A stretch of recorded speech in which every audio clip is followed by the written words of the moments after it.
بسم الله الرحمن الرحيم ومن أحسن قولا ممن دعا إلى الله وعمل صالحا وقال إنني من المسلمين.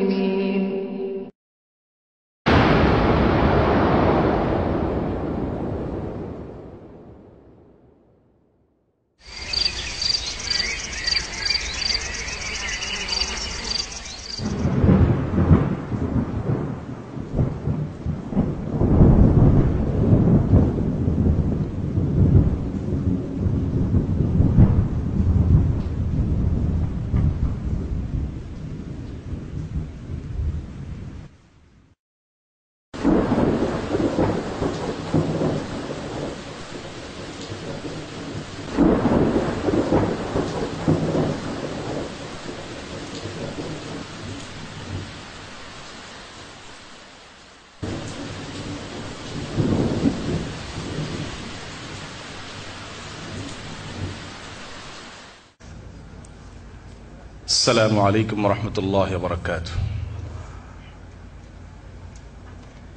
الحمد لله نحمده ونستعينه ونستغفره ونؤمن به ونتوكل عليه ونعوذ بالله من شرور أنفسنا ومن سيئات أعمالنا. من يهده الله فلا مضل له ومن يضلله فلا هادي له ونشهد أن لا إله إلا الله وحده لا شريك له ونشهد أن سيدنا ونبينا ومولانا محمدا عبده ورسوله أرسله بالحق بشيرا ونذيرا وداعيا إلى الله بإذنه وسراجا منيرا.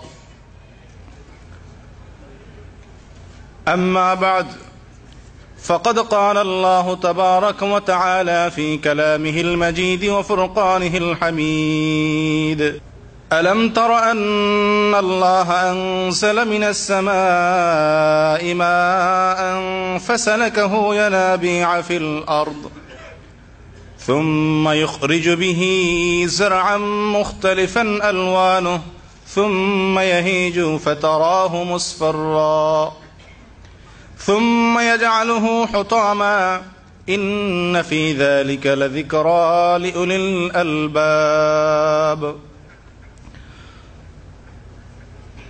وقال النبي صلى الله عليه وسلم: لا تزول قدم عبد حتى يسأل عن أربع: عن شبابه فيما أبلاه.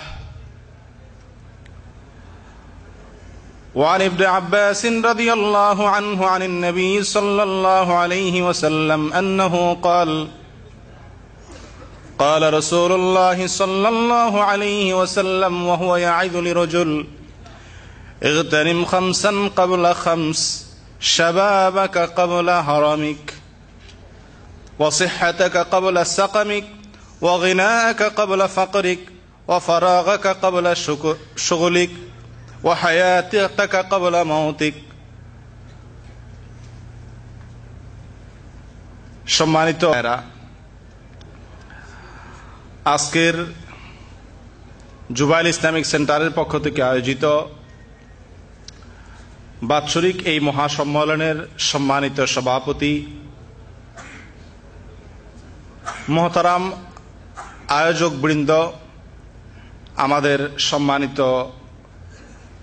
Senior এবং শ্রদ্ধাভাজন আমার বড় ভাই এবং মুরব্বিতুল্য শেখ আবদুল্লাহ শাহেদ, শেখ কাসেম আব্বাস, শেখ আবদুল্লাহ আল হাদি এবং আরও যারা আজকের এই প্রোগ্রামকে এ পর্যন্ত নিয়ে আসার জন্য পরিশ্রম করেছেন, আল্লাহ তাআলা তাদের সকলকে উত্তম বিনিময় দান করেন। আপনারা যারা দূর দূরান্ত থেকে আপনাদের মূল্যবান সময় থেকে কিছু সময় বের করে কোরআন এবং হাদিসের কথা শোনার জন্য এসেছেন, আল্লাহ তাআলা আপনাদের সকলকে উত্তম বিনিময় দান করেন। সম্মানিত ভাইরা, আজকের পরিস্থিতি, বিশ্ব পরিস্থিতি এবং আমাদের দেশের পরিস্থিতি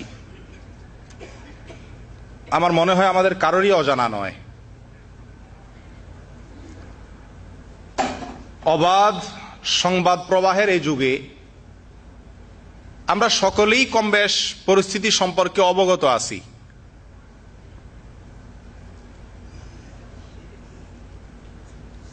এই পরিস্থিতিতে একজন তরুণ হিসেবে, একজন যুবক হিসেবে আমাদের করণীয় কি? এই আলোচনাটা অনেক পরে আসবে।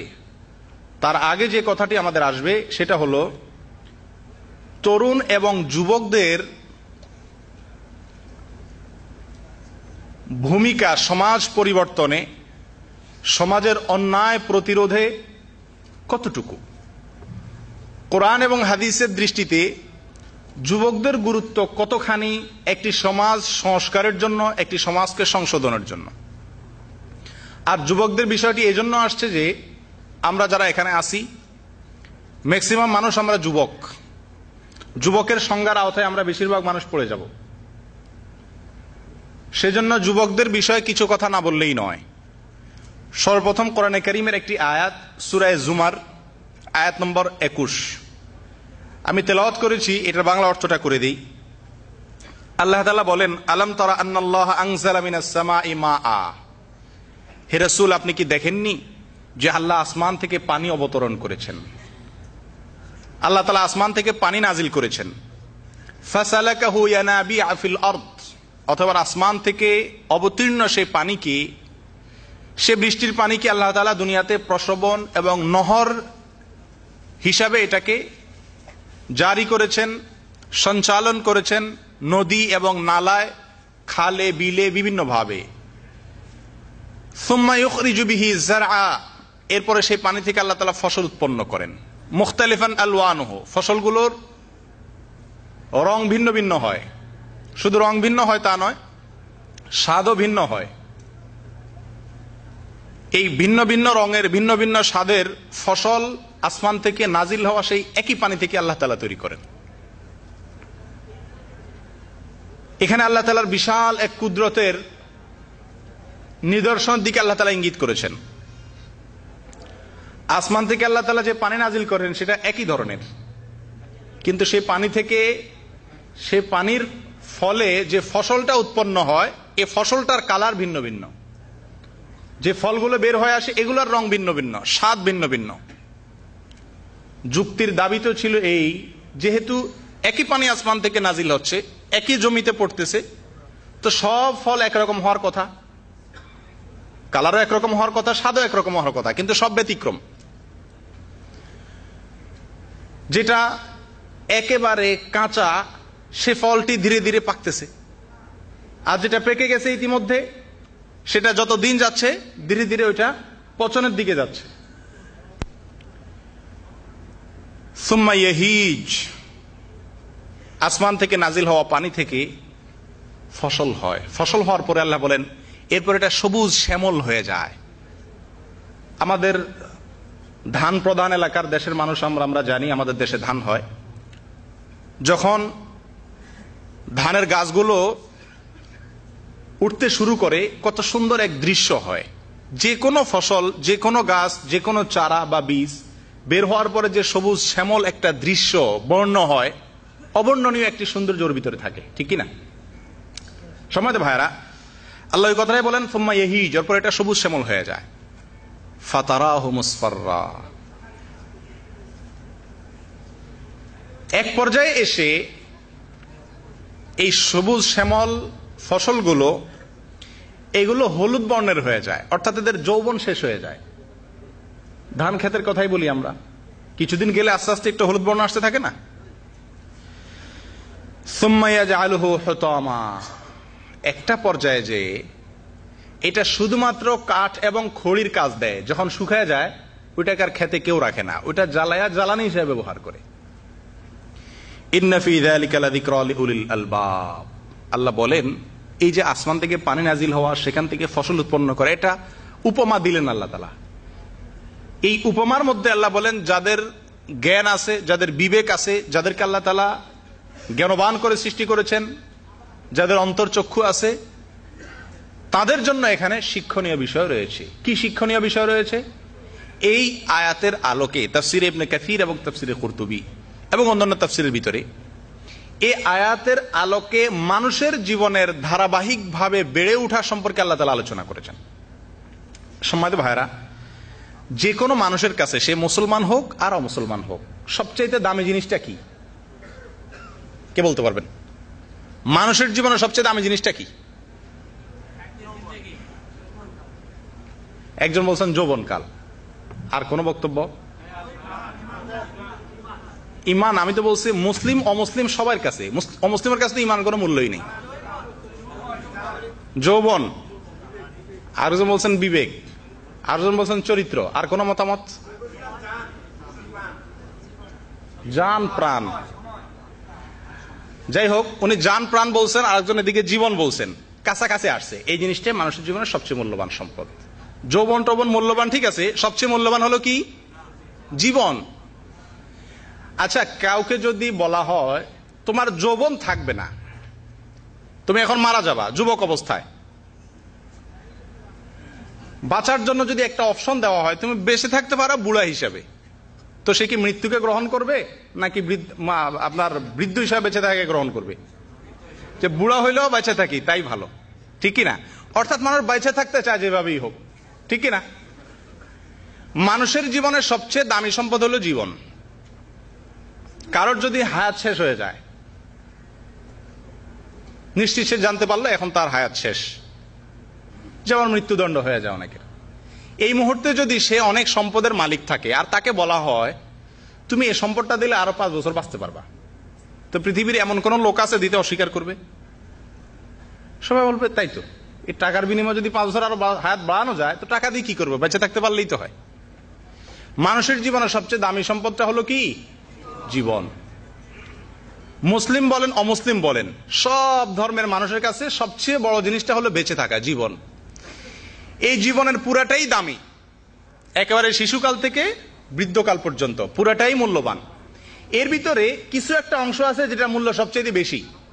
সেটা কি? পুরা জীবনের ভিতরে একটা অংশ আছে, একটা চ্যাপ্টার আছে যেটার মূল্য সবচেয়ে বেশি। সেটা কোনটা? যৌবনকাল।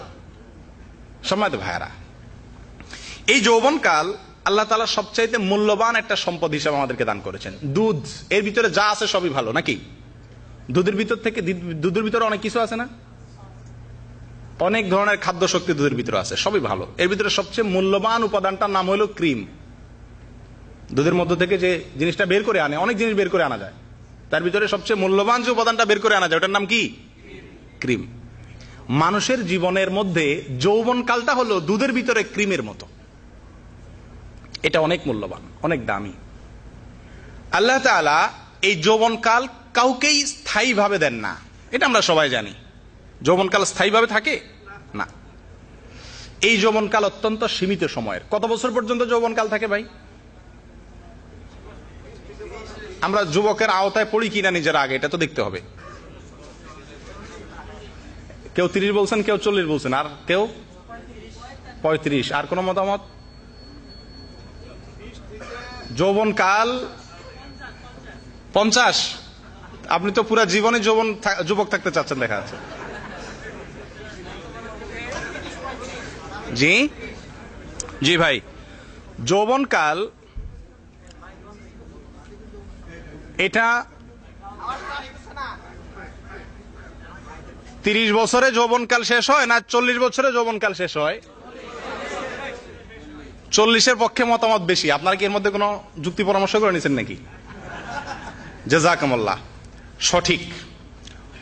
এ নিয়ে মতবিরোধ আছে। এটা কোনো কোরআন হাদিসে নির্ধারিত কোনো তারিখ, নির্ধারিত কোনো বয়স স্পষ্ট করে বলা নাই। কোরআন এবং হাদিসের বিভিন্ন আয়াত এবং আলোচনা থেকে অনেক উলামা একরাম 30 বছর বলেছেন, অনেকে 40 বছর বলেছেন। 40 বছরের মতটাই বেশি যুক্তিসঙ্গত। কোরআনে কারিমে এ সম্পর্কে অনেকগুলো আয়াত আছে, হাদিস আছে, যেগুলো দিয়ে খুবই সময় আমি নষ্ট করতে চাবো না। একটি আয়াত উল্লেখ করি। আল্লাহ বলেন, একটি আয়াতে আল্লাহ পাক রব্বুল ইজ্জাত বলেন, আল্লাহুল্লাযী খালাকাকুম মিন যাফিন সুম্মা জাআলা মিন বা'দি যাফিন কুওয়া ওই আল্লাহ যিনি তোমাদেরকে সৃষ্টি করেছেন দুর্বল থেকে, যখন তোমরা দুর্বল ছিলে, কিছুই ছিলে না, সেখান থেকে আল্লাহ সৃষ্টি করেছেন। সুম্মা জাআলা মিন বা'দি যা'ফিন কুওয়াতান, দুর্বলতা থেকে আল্লাহ তাআলা শক্তি দিয়েছেন, এটাই হলো যৌবনকাল। সুম্মা জাআলা মিন বা'দি যা'ফিন সুম্মা জাআলা মিন বা'দি যা'ফিন কুওয়াতান সুম্মা জাআলা মিন বা'দি কুওয়াতিন যা'ফান ওয়া শাইবা। এরপরে যৌবনকালের যে শক্তি, এই শক্তির পরে আবার আল্লাহ তাআলা দুর্বল এবং বৃদ্ধ করে দিয়েছেন তোমাদেরকে। তাহলে তিনটা ধাপ আল্লাহ উল্লেখ করলেন। কয়টা ধাপ উল্লেখ করলেন? তিনটা ধাপ। সূরা রুম আয়াত নম্বর 54। জীবনকে আল্লাহ তাআলা তিনটি ভাগে ভাগ করলেন, দুর্বল, শক্তি, আবার দুর্বল। শুরুতেও দুর্বল, শেষেও দুর্বল, মাঝে কিছু বয়স আল্লাহ তাআলা দিয়েছেন যেটাতে একটু শক্তি দিয়েছেন।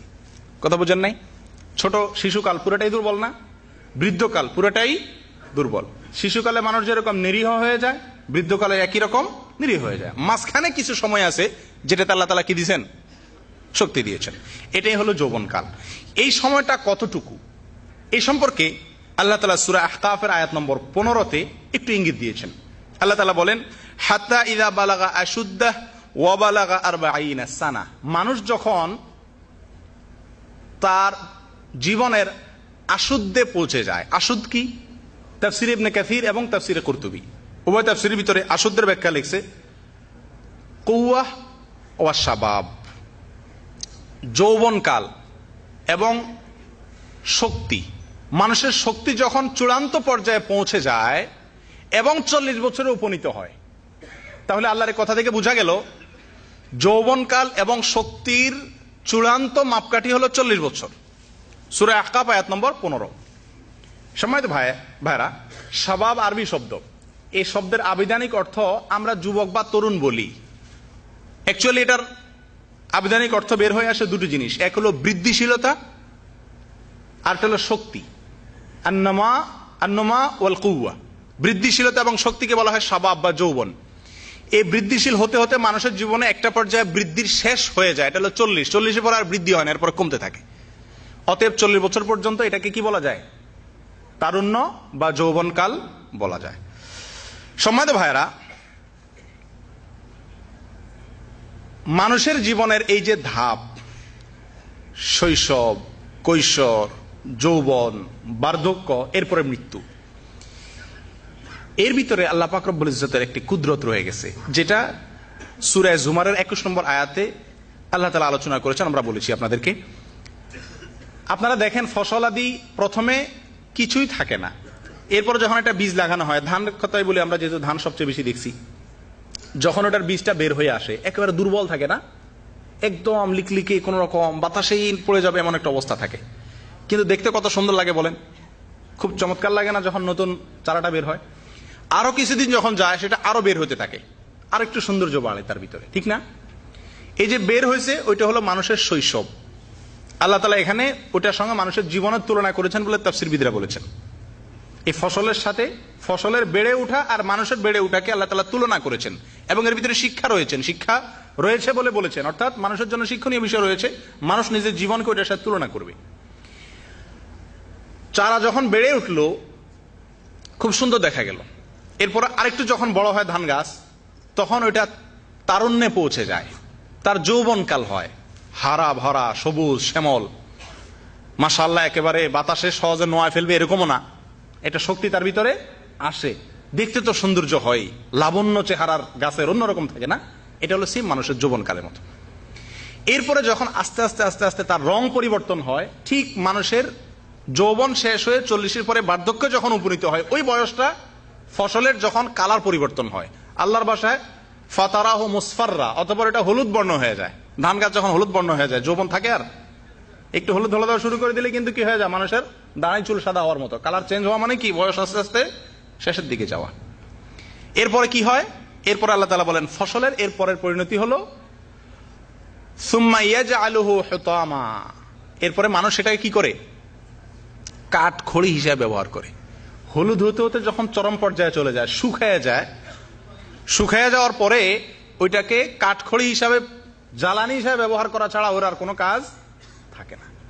সম্মানিত ভাইরা, একজন মানুষের জীবন একেবারে শুরু থেকে শেষ পর্যন্ত, একটি ধান গাছের জীবনের শুরু থেকে জ্বালানি হওয়া পর্যন্ত হুবহু মিল। এর ভিতরে সবচেয়ে মূল্যবান যে বয়সটা, যে বয়সটাতে সবচেয়ে বেশি পরিশ্রম করা হয় ধান ক্ষেতের, কোন বয়সটা সেটা? তার যৌবন কালটা। এই যৌবন কালটাতে যত বেশি সার প্রয়োগ হবে, যত বেশি আগাছা পরিষ্কার করা হবে, যত বেশি তার পিছনে পরিশ্রম করা হবে, তার বার্ধক্যে গিয়ে তত ভালো ফলাফল বের হয়ে আসবে। সময়তো দিনী ভাইরা, সেই যৌবনকাল আমাদের সবারই আছে। 40-এর ভিতরে আমরা বেশিরভাগ মানুষ, খুব কম সংখ্যক মানুষ এখানে আছি যাদের 40 আপ হয়ে গেছে। কিন্তু 40 পার হয়ে গেলেও শারীরিক সক্ষমতার কারণে আমরা অনেকে আক্ষরিক অর্থে যুবক না হলেও বাস্তবিকভাবে যুবকের মতোই।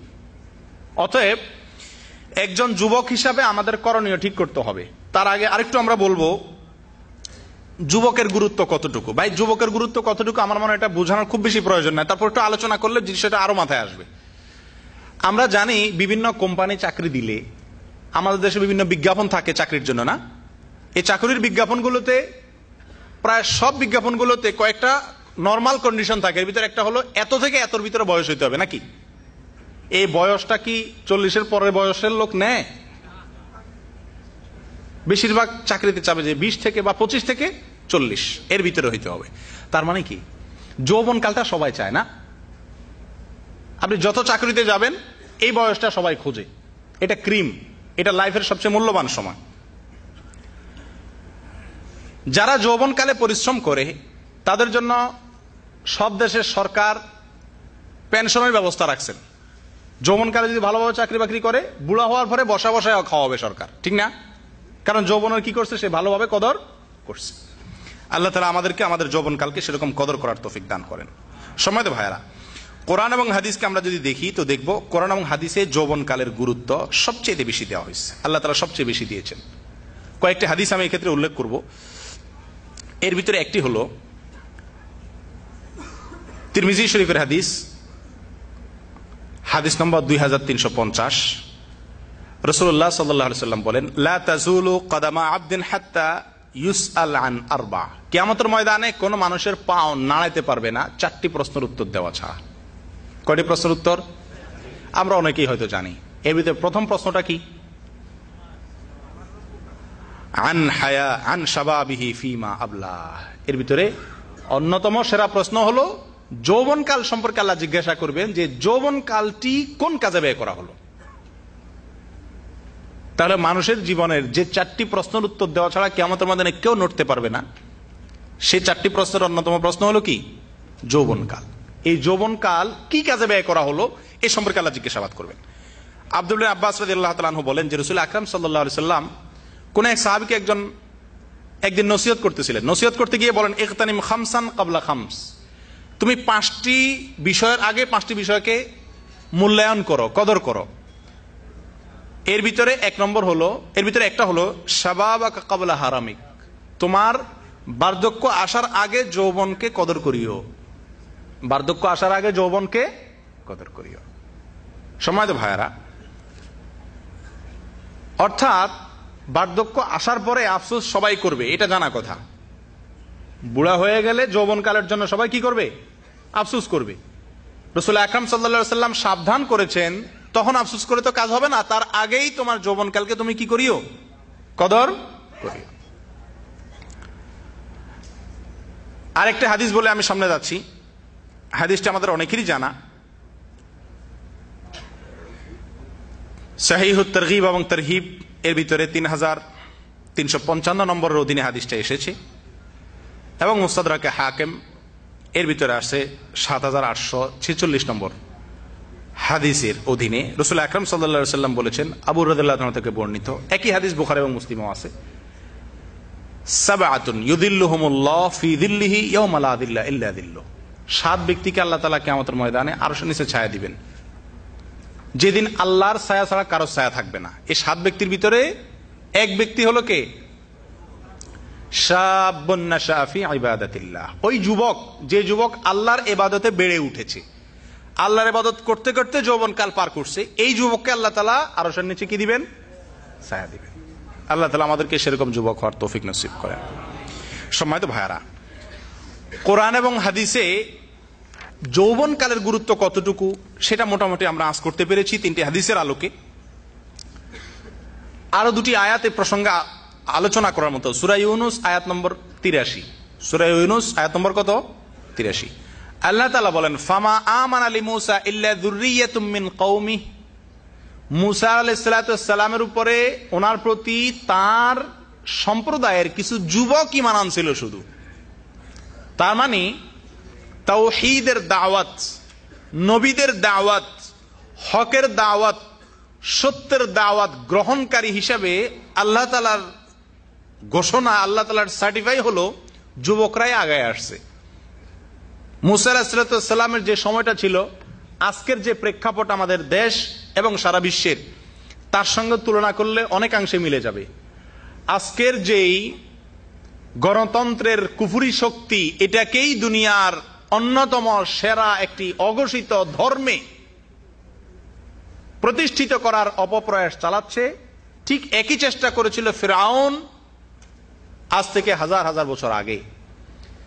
তখন হযরতে মূসা আলাইহিস সালামের তাওহীদের ডাকে, শিরক বিরোধী আহ্বানে সাড়া দিয়েছিলেন যারা, আল্লাহ বলছেন ফামা আমানা লিমূসা ইল্লা যুররিয়াতুম মিন কওমি, তার কওমের, তার জাতির কিছু যুবক সাড়া দিয়েছিল মাত্র, বাকিরা সাড়া দেয় নাই। কেন? ফেরাউনের ভয়ে। ফেরাউনের ভয়ে বাকিরা কি করে নাই? সাড়া দেয় নাই। যুবকরা সাড়া দিয়েছে। যুবকদের ভিতরে ভয় কম থাকে। সম্মানিত ভাইয়ারা, অন্য একটি আয়াত আমি বলবো না, আপনাদের কাছে প্রশ্ন, আপনারা দয়া করে উত্তর দেন যে কোরআনে কারিমে আল্লাহ তাআলা কিছু যুবকের প্রশংসা করেছেন একটি সূরাতে। সূরাটি আমাদের সবারই কম বেশ জানার কথা, একটি বিখ্যাত সূরা। সেই সূরাতে আল্লাহ তাআলা কয়েকজন যুবকের আলোচনা করেছেন, 6-7জন যুবকের আলোচনা করেছেন। সূরার নাম কি? কাহাফ। এই যুবকদের নাম কি? যুবকদেরকে কি বলা হয়? তাদের নাম বলতে আমি তাদের স্পেসিফিকলি নাম বলছি না, এই যুবকদের দলটাকে কি বলা হয়? আসহাবে কাহাফ। মাশাআল্লাহ। আসহাবে কাহাফ মানে, কাহাফ মানে কি? গর্ত। আসহাবে কাহাফ মানে গর্তওয়ালা। তার মানে এরা গর্তে আশ্রয় নিয়েছিল। এদের ঘটনা, এদের গল্পটা আল্লাহর কাছে এত ভালো লাগছে, কারিমের অংশ করে দিয়েছেন। এর ভিতরে আমাদের জন্য অনেক শিক্ষা রয়ে গেছে। গল্পটা আমি বলতে যাব না, অনেকেরই জানা আছে, শুধু মূল বিষয়টা বলবো। আসহাবে কাহাফের যুবকরা কি করেছিল ভাই? ওরা কোন চত্বর করেছিল? প্রজন্ম চত্বর না কি চত্বর? আসহাবে কাহাফের যুবকরা কোন চত্বর করছিল ভাই? তাওহীদের চত্বর। জাযাকুমুল্লাহ, বড় সুন্দর বলেছেন। চত্বর বললে ভুল হবে, যাই হোক, তারপর আক্ষরিক অর্থে বলি, তাওহীদের চত্বর করেছিলেন তারা।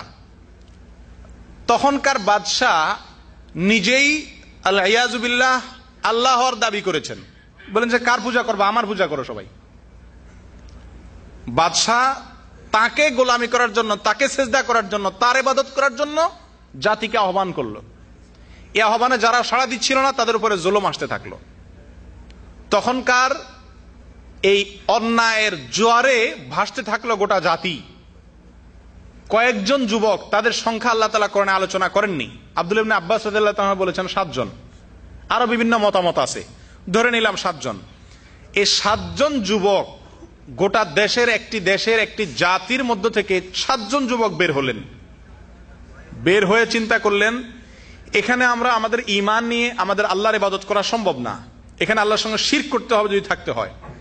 ওই সমাজ ত্যাগ করলেন, শিরকের সমাজ ত্যাগ করে চলে গেলেন। তাদের সাথে একটা কুকুর পর্যন্ত গেল। কুকুরের মতো একটা প্রাণী, যার সম্পর্কে হাদিসে অনেক বর্ণনা এসেছে, কুকুর যেখানে থাকবে সেখানে আল্লাহর ফেরেশতা আসবে না, বিনা প্রয়োজনে কুকুর ফেলা জায়েজ নাই, আর অনেক বিষয়। সেই কুকুর যখন তাদের সঙ্গে গেছে, আল্লাহ তাআলা কোরআনে কারিমে সেই কুকুরের আলোচনাও করেছেন। সম্মানিত হয়ে গেছে তৌহিদের পক্ষে, তৌহিদবাদীদের সাথে যখন কুকুর গেছে, আল্লাহ তাআলা তারও আলোচনা কোরআনে এনেছেন। এই যে 7 জন যুবক একটা জাতি থেকে একটা জাতির বিরুদ্ধে দাঁড়াইছে, তৌহিদের পক্ষে দাঁড়াইছেন মাত্র 7 জন যুবক। এই লোকগুলোর আলোচনা করতে গিয়ে আল্লাহ তাআলা বলেন, নাহনু নাকুসসু আলাইকা নাবাআহুম বিল হক। হে রাসূল, আমি আসহাবে কাহাফের ঘটনা আপনাকে সত্য সঠিকভাবে বর্ণনা করছি। তারা ছিল ইন্নাহুম ফিতিয়াতুন আমানু বিরাব্বিহিম ওয়াজিদনাহুম হুদা। আসহাবে কাহাফের যে লোকগুলো ছিল, এরা সবগুলো ছিল যুবক। এখানে আল্লাহ তাআলা যৌবনকে প্রশংসা করলেন না, তারা যে যুবক এটা বলে আল্লাহ তাআলা যুব সমাজের প্রশংসা করলেন তাদের অবদান। মুসা আলাইহিস সালামের অনুসারী কারা ছিল? যুবক। সে আলোচনা আল্লাহ তাআলা সূরা ইউনূস আয়াত নম্বর ৮৩ তে করেছেন। সূরা কাহাফে আল্লাহ পাক সুবহানাহু ওয়া তাআলা আয়াত নম্বর 13 থেকে 14 তে আলোচনা করেছেন আসহাবে কাফের যারা ছিল তাদেরকে আল্লাহ বলেছেন ফিতিয়াতুন। ফিতিয়াতুন মানে যুবক। আসহাবে কাফের যারা ছিল তারাও কি ছিল? যুবক ছিল। রাসূল আকরাম সাল্লাল্লাহু আলাইহি সাল্লাম যে ইসলামের দাওয়াত নিয়ে দাঁড়াইছেন, সর্বপ্রথম তার দাওয়াতে যারা সাড়া দিয়েছেন তারা সবাই দুই একজন বা হাতে গোনা কিছু মানুষ ছাড়া বাকি বেশিরভাগ মানুষ কি ছিল? যুবক ছিল। একজনের নাম বলেন তো? আলী রাদিয়াল্লাহু তাআলা আনহু। শুধুমাত্র আলী নন, আবু বকর রাদিয়াল্লাহু তাআলা আনহু যখন ইসলাম গ্রহণ করেন তখন তার বয়স ছিল ৩৮। যৌবনের যে গন্ডি ৪০ তার আগে আগে, অর্থাৎ তার ভিতরে পড়ে যাচ্ছেন তিনি। হযরত ওমর ফারুক রাদিয়াল্লাহু তাআলা যখন ইসলাম গ্রহণ করেন তখন তার বয়স ৩০ও হয় নাই, তার মানে যুবক। আলী রাদিয়াল্লাহু তাআলা তো একেবারে টকবগ ২০ বছরের বাচ্চা ছিলেন, ইয়াং ছিলেন। ৪ খলিফার ৩ খলিফা ইসলাম গ্রহণ করেছেন, তারা সবাই যুবক ছিলেন। হযরত আসমা রাদিয়াল্লাহু তাআলা আনহা মহিলাদের ভিতরে মাত্র ২৩ বছর বয়স। হিজরতে অন্যতম ব্যক্তিত্ব। হিজরতের ইতিহাস আলোচনা করতে গেলেই যার নামটি একেবারে সহজে শুরুতেই চলে আসে, আসমা রাদিয়াল্লাহু তাআলা আনহা। আল্লাহ রাসূল সাল্লাল্লাহু আলাইহি ওয়াসাল্লাম এবং আবু বকর রাদিয়াল্লাহু তাআলা যখন গর্তে আশ্রয় নিলেন, তাদেরকে গোপনে খাবার সরবরাহ করতেন আসমা রাদিয়াল্লাহু তাআলা আনহা। বয়স ছিল ২৩। মুসআব ইবনে উমাইর রাদিয়াল্লাহু তাআলা আনহু, মদিনা জয়ের পিছনে যার ভূমিকা সবচাইতে বেশি, নেপথ্য নায়ক বলা হয়। মদিনার পক্ষ থেকে আগত আবু যর গিফারি রাদিয়াল্লাহু তাআলা আনহু, আর মক্কা থেকে আল্লাহ রাসূল সাল্লাল্লাহু আলাইহি ওয়াসাল্লাম যাকে পাঠাইছিলেন তার পূর্বদূত হিসাবে সেখানকার মানুষকে ইসলামের আহ্বান করার জন্য তিনি যে সেখানকার নেতৃস্থানীয় লোকগুলোকে ইসলাম বুঝাইতে সক্ষম হয়েছেন, তার বুঝানোর ক্ষমতা ছিল অন্যরকম। এই ইসলামের উত্থানের পিছনে কিছু নেপথ্য নায়ক আছে যাদের নাম মানুষ খুব একটা জানে না। এদের ভিতরে একজন হলেন হযরত মুসআব ইবনে উমাইর রাদিয়াল্লাহু তাআলা আনহু, যুবক ছিলেন। সম্মানিত ভাইয়েরা, আরকাম ইবনে আবিল আরকাম, খাব্বাব রাদিয়াল্লাহু তাআলা আনহু, আব্দুল্লাহ ইবনে আব্বাস, আব্দুল্লাহ ইবনে মাসউদ রাদিয়াল্লাহু তাআলা আনহু সহ অসংখ্য যুবক পাবেন যারা সবাই রাসূল সাল্লাল্লাহু আলাইহি ওয়াসাল্লামের অনুসারী ছিল। তাহলে আল্লাহ রাসূল সাল্লাল্লাহু আলাইহি ওয়াসাল্লামের যে মিশন ছিল, এই ইসলামকে দুনিয়াতে জিন্দা করার পিছনে অবদান ছিল সবচেয়ে বেশি কাদের? যুবকদের। আসহাবে কাফের ইতিহাস হয়ে আছে কারা? যুবকরা। মুসা আলাইহিস সালামের পৃথিবীর ইতিহাসের সবচাইতে কঠিনতম তাওহীদের জন্য একত্ববাদ, এক আল্লাহকে যারা স্বীকার করে মুসলিম যারা, তাদের জন্য যে কয়েকটা কঠিন সময় গেছে পৃথিবীর ইতিহাসে, তার ভিতরে একটা ছিল ফেরাউনের যুগ। সেই যুগটাতেও সত্যের পথে সবার আগে অগ্রসর হয়ে আসছে কারা? যুবকরা। সম্মানিত ভাইয়েরা, আজকে আমরা যারা এখানে আছি আলহামদুলিল্লাহ আল্লাহ তাআলা আমাদের সবাইকে যুবক বানাইছেন, আমরা সবাই যুবক। আফসোসের বিষয় হলো আজকের যুবকদের ভিতরে আমরা যারা মুসলিম তাদের ভিতরে একটা কনসেপ্ট, একটা ধারণা হলো কি জানেন? সেটা হলো ইবাদতের একটা বয়স আছে। ইবাদতের একটা কি আছে? আমাদের দেশের মানুষের এই ধারণাটা না, যৌবনকালে ইবাদত করতে আমরা রাজি না। ঠিক কি ঠিক না? আমরা মনে করি ইবাদতের একটা বয়স আছে, আর সেই বয়সটা হলো বার্ধক্য। আমাদের দেশের যুবকদের ভিতরে এই ধারণাটা আছে না? সম্মানিত ভাইয়েরা, যারা মনে করে যে বুড়াকালে ইবাদত করা দরকার, এরা হয় ইবাদতের গুরুত্ব বুঝেনি, আর না হয় ইবাদতটাই বুঝে নেই। ইবাদতের গুরুত্ব যদি তারা বুঝতো, তাহলে একজন মানুষের জীবনের সবচেয়ে মূল্যবান, সবচেয়ে দামি এবং মেইন কাজই হলো কি? মানুষের সৃষ্টির উদ্দেশ্য কি? আপনাদের এখানে প্রতিযোগিতার কাগজ দিছে, এখন প্রশ্ন আউট করলে তার সমস্যা নেই। প্রতিযোগিতার কাগজ জমা দেওয়ার তো টাইম শেষ। মানুষের জীবনের সৃষ্টির লক্ষ্য কি? আল্লাহর ইবাদত করা। আল্লাহ কোরআনে কারীমে বলেছেন ওমা খালাকতুল জিন্না ওয়াল ইনসা ইল্লা, আল্লাহ বলেন আমি জিন এবং মানুষকে সৃষ্টি করেছি শুধু কিসের জন্য? ইবাদতের জন্য।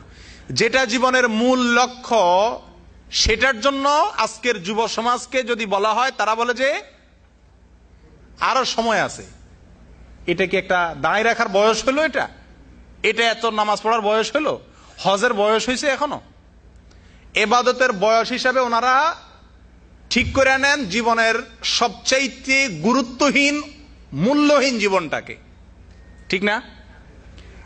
সম্মানিত ভাইয়েরা, আমাদের ভিতরে আমি নিশ্চিত শত শত ভাই হয়তো এখানে আসেন, হয়তো এখানে আসেননি, আমাদের ভিতরে অনেকের ভিতরে এই ধারণা আছে যে ইবাদতের একটা বয়স আছে, দাঁড়িয়ে রাখার একটা কি আছে, বয়স আছে, হজের একটা বয়স আছে। এত সকাল ভালো হয়ে যাওয়া যাবে না, এত সকাল ভালো হয়ে গেলে আকাম কুকাম কখন করবো, একটু আকাম কুকাম করে নি, তারপরে যে একসাথে কি হয়ে যাব, ভালো হয়ে যাব। এই যে একটা ধারণা, এরা তারুণ্যের গুরুত্ব বুঝেনি অথবা এবাদতের গুরুত্ব বুঝেনি, দুইটার একটা। যদি যৌবনকাল কি এটা বুঝতো, আর এবাদত কি, এবাদতের গুরুত্ব কি, এবাদত যে জীবনের মূল টার্গেট, এটা যদি বুঝতো, তাহলে কোনো অবস্থাতেই কোন যুবকের মুখ থেকে এই কথা বের হতো না। সম্মানিত ভাইয়ারা, আমাদের দেশে আমরা সবাই জানি যে বয়সে ইবাদত করা দরকার 40 পর্যন্ত, এই বয়সে মানুষ দুই হাতে চোখ বন্ধ করে চুরিদারি করে, যার যেভাবে সুযোগ আছে না, কোম্পানিতে কিভাবে মারবে, সরকারি চাকরি করলে তার কথাই নেই, সুদ ঘুষ চুরি ডাকাতি যতভাবে সম্ভব সম্পদের পাহাড় আগে গড়ে নেয়, নামাজের তো খবরই নেই। এরপরে যাইয়া সে চিন্তা করে একটা বয়সে যায় কি করব,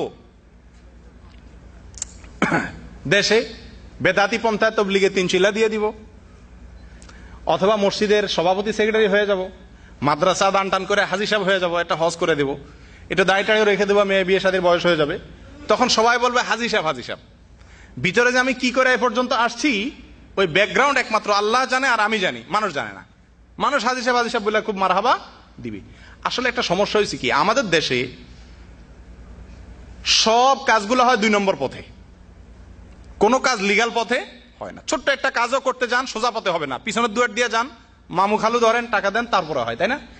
এই জন্য মানুষ মনে করে জান্নাত পাইতে হইলেও সোজা পথে হবে না, এই জন্য মানুষ পিছনের দুয়ার খোঁজে, হয় পীর ধরে, পীরে জান্নাত পার করে দিবে, অথবা চিন্তা করে যে না, যৌবনকালে যা মনে চায় করবো, বুড়া বয়সে আল্লাহ টের পাবে নাকি, কি করছি না করছি, দান টান করে আল্লাহরে বলে দিব, নাউজুবিল্লাহ।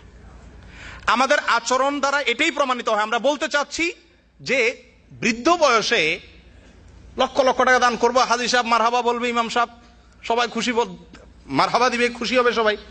আমরা মনে করি তখন আল্লাহ বোধহয় খুশি হয়ে যাবে, কিন্তু আল্লাহ যে আমার ব্যাকগ্রাউন্ড সব জানেন এবং আমার জীবনের আসল মূল্যায়ন হবে আমার যৌবনকাল দিয়া।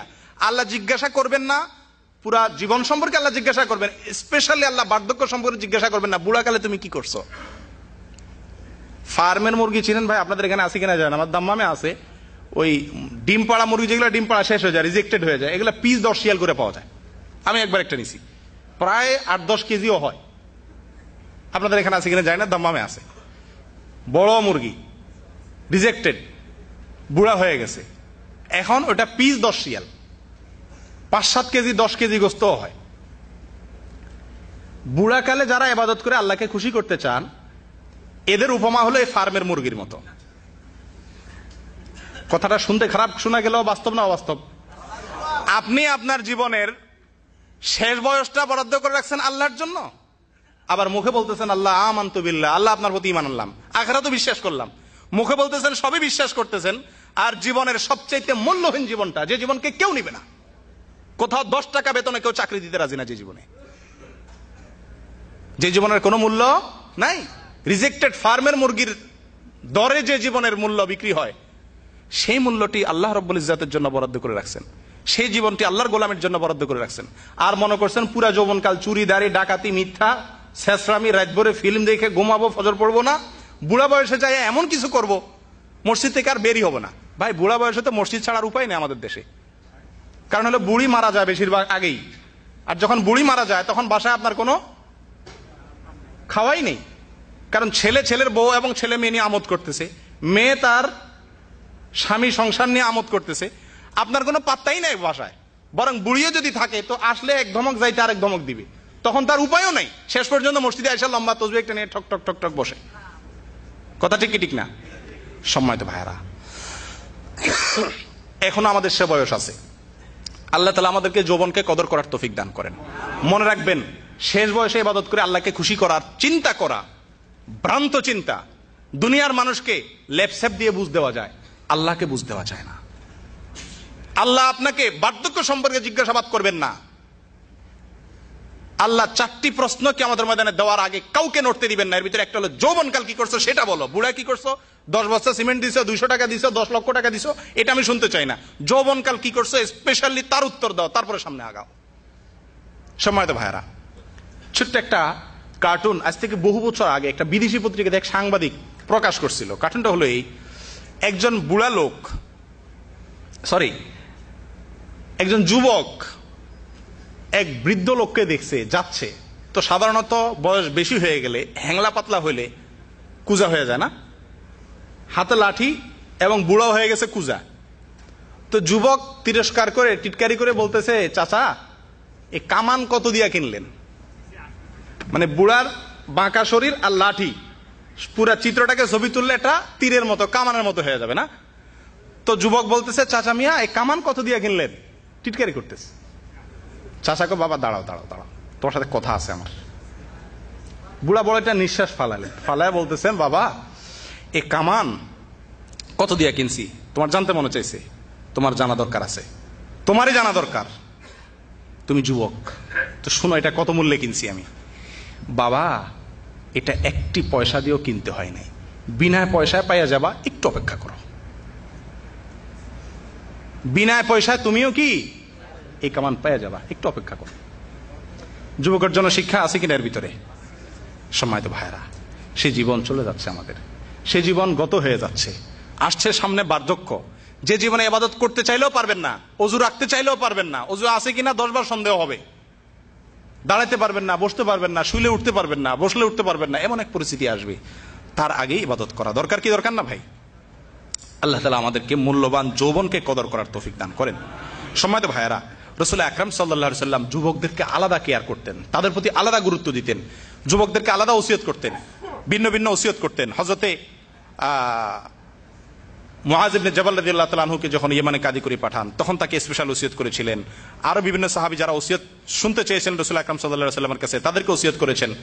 এই ধরনের যুবকদেরকে নিয়ে আল্লাহ রাসূল সাল্লাল্লাহু আলাইহি সাল্লামের বিশেষ ওসিয়ত, বিশেষ নসিহত, তাদের প্রতি বিশেষ আখলাক দেখানো, তাদের হকের প্রতি লক্ষ্য রাখা এবং তাদের প্রতি দয়া পরবশ হওয়া, এর ঘটনা একটা দুটা না, অসংখ্য। এগুলো বলে আমি সময় লম্বা করব না, নষ্ট করতে চাই না।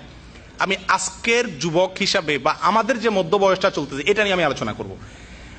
আজকের যুবক বা আমরা যারা আছি, আমাদের জীবনের মূল সমস্যা হলো টার্গেটহীন জীবন। মূল সমস্যা কি ভাই? লক্ষ্যহীন জীবন।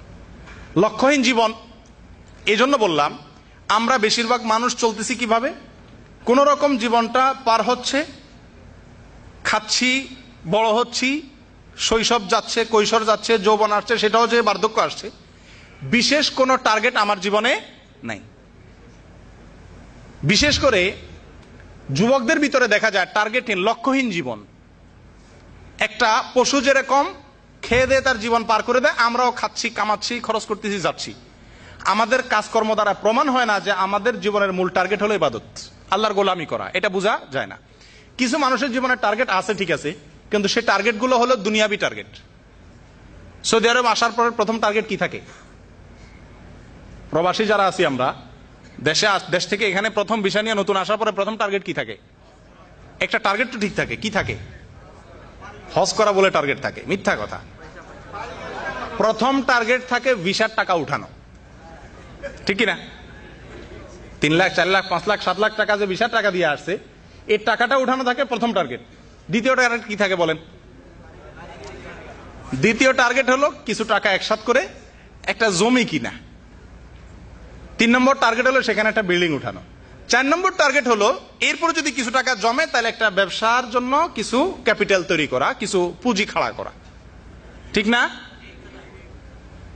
মানুষের জীবনে আজকের এক তো হলো টার্গেটহীন জীবন, লক্ষ্যহীন জীবন। আর যদি লক্ষ্য থাকেও সেই লক্ষ্যগুলো হলো সব কি?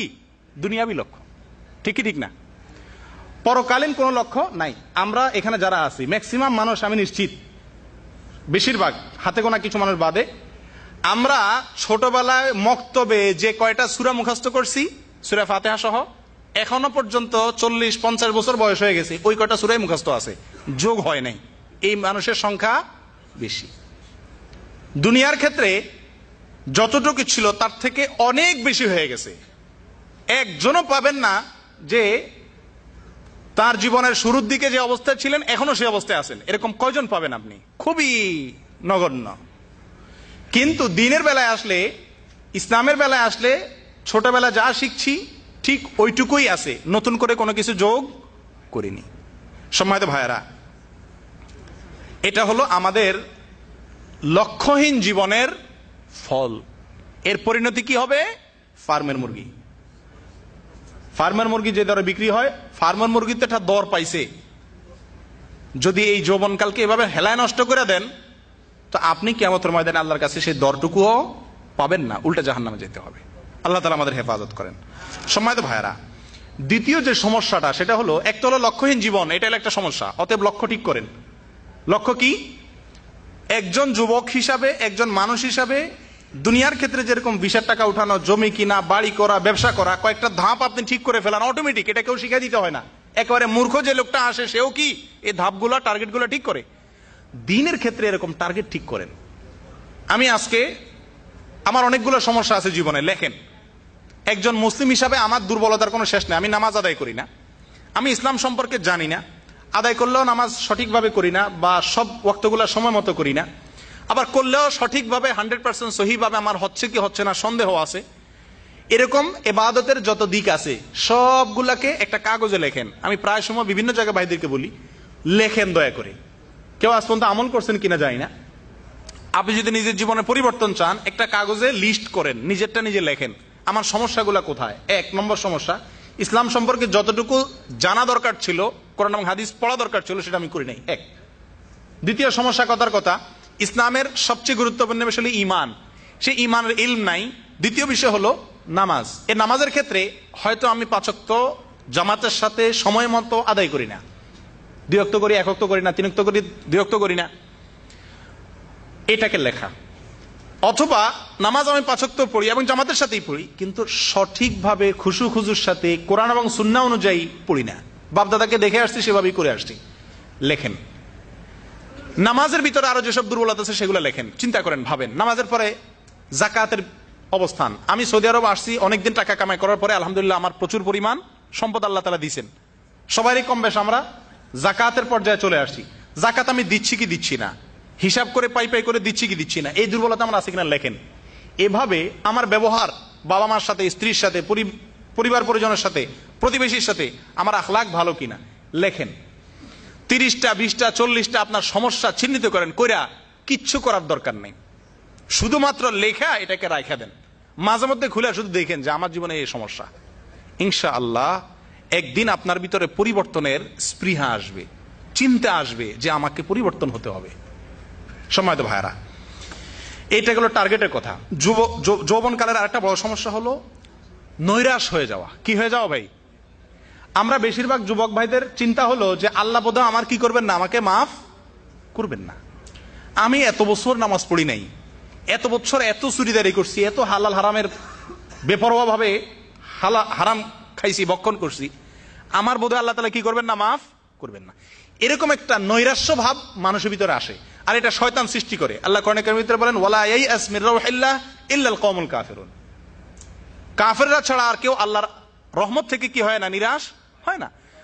আমাদের অনেক ভাইয়ের মধ্যে একটা নৈরাশ্য ভাব আছে, আমরা মনে করি যে আল্লাহ বোধহয় আমাকে মাফ করবেন না। আমাদের দেশে দোয়া করার জন্য মানুষ হুজুর ভাড়া করে না, যত দোয়া আছে কোন দোয়ার জন্য হুজুর ভাড়া না করে হুজুর কন্ট্রাক্ট আনে যে হুজুর আপনি দোয়া করে দেন। মৌলভী সাহেব দোয়া করে দেয় না, নিজে দোয়া করে না। যদি নিজে দোয়া করতে বলা হয় তো একটা কথাই বলে, আমি গুনাহগার মানুষ, আমার দোয়া কি আল্লাহ কবুল করবে? যারা এই কথাটা বলে তাদেরকে আমি একটা কথা বলি, পৃথিবীতে শয়তানের চাইতে খারাপ কোন মানুষ জন্মগ্রহণ করছে এ পর্যন্ত? কিয়ামত পর্যন্ত করবে? সে ইবলিস। সে কি করতেছে? আল্লাহ তাআলার সবচেয়ে রাগের মুহূর্ত যখন আল্লাহ বলছে আদমকে সিজদা কর, ইবলিস বলছে না, করব না। আল্লাহ রাগ হয়ে গেলেন। আল্লাহর রাগ হওয়ার পরেও ইবলিসের মতো অপরাধী, আল্লাহর সামনাসামনি নির্দেশ লঙ্ঘনকারী, এত বড় পাপিষ্ঠ, সে আল্লাহ তাআলার কাছে চায়া বসছে। কি চায়া বসছে? কি চাইছে আল্লাহর কাছে ইবলিস সেদিন? হায়াত চাইছেন। আনজিরনি ইলা ইয়াউমি ইউবআসুন, আমাকে সুযোগ দেন কিয়ামত পর্যন্ত। আচ্ছা, আপনি তো শয়তানের চাইতে খারাপ না, শয়তান আল্লাহর কাছে দোয়া করছে, তাও আল্লাহর রাগের মুহূর্তে তার প্রতি তার দোয়ার বিপরীতে আল্লাহ তাআলা সঙ্গে সঙ্গে জবাব দিলেন, ফাইন্নাকা মিনাল মুনজারিন, যাও তোমাকে সময় দেওয়া হলো। এখান থেকে কি শিক্ষা পাইলাম? আল্লাহ তাআলার দান আপনার দিক তাকায় হবে না, আল্লাহর দান হবে আল্লাহর রহমতের বিবেচনায়। আপনার অপরাধ যত বড়, আল্লাহর রহমত তার চাইতে অনেক বেশি বড়। আমাদের অনেক ভাই আছে মসজিদ মুখী হন না, ইসলামিক সেন্টার মুখী হন না, দিন মুখী হন না, এক ধরনের জড়তা কাজ করে। ওনারা মনে করেন যে আমি তো অপরাধী, আমি তো পাপিষ্ট। আপনি কি শয়তানের চাইতে বেশি পাপিষ্ট? শয়তানের দোয়া যদি আল্লাহ কবুল করে, শয়তানের চাওয়া যদি আল্লাহ কবুল করে, আপনার চাওয়া কেন কবুল করবেন না? তো এই আমরা অনেকে দিন থেকে দূরে আছি। সম্মানিত ভাইরা, 3 নম্বর যে সমস্যা সেটা হলো চিন্তা এবং কর্মগত ভ্রান্তি। এই সম্পর্কে বলতে গিয়ে আমি আমাদের দেশের দিকে চলে আসি। আজকে আমাদের বাংলাদেশের যুবক সমাজের অবস্থা কি, এটা আমরা টেলিভিশন চ্যানেলগুলোর মাধ্যমে মোটামুটি আমরা টের পেয়ে গেছি।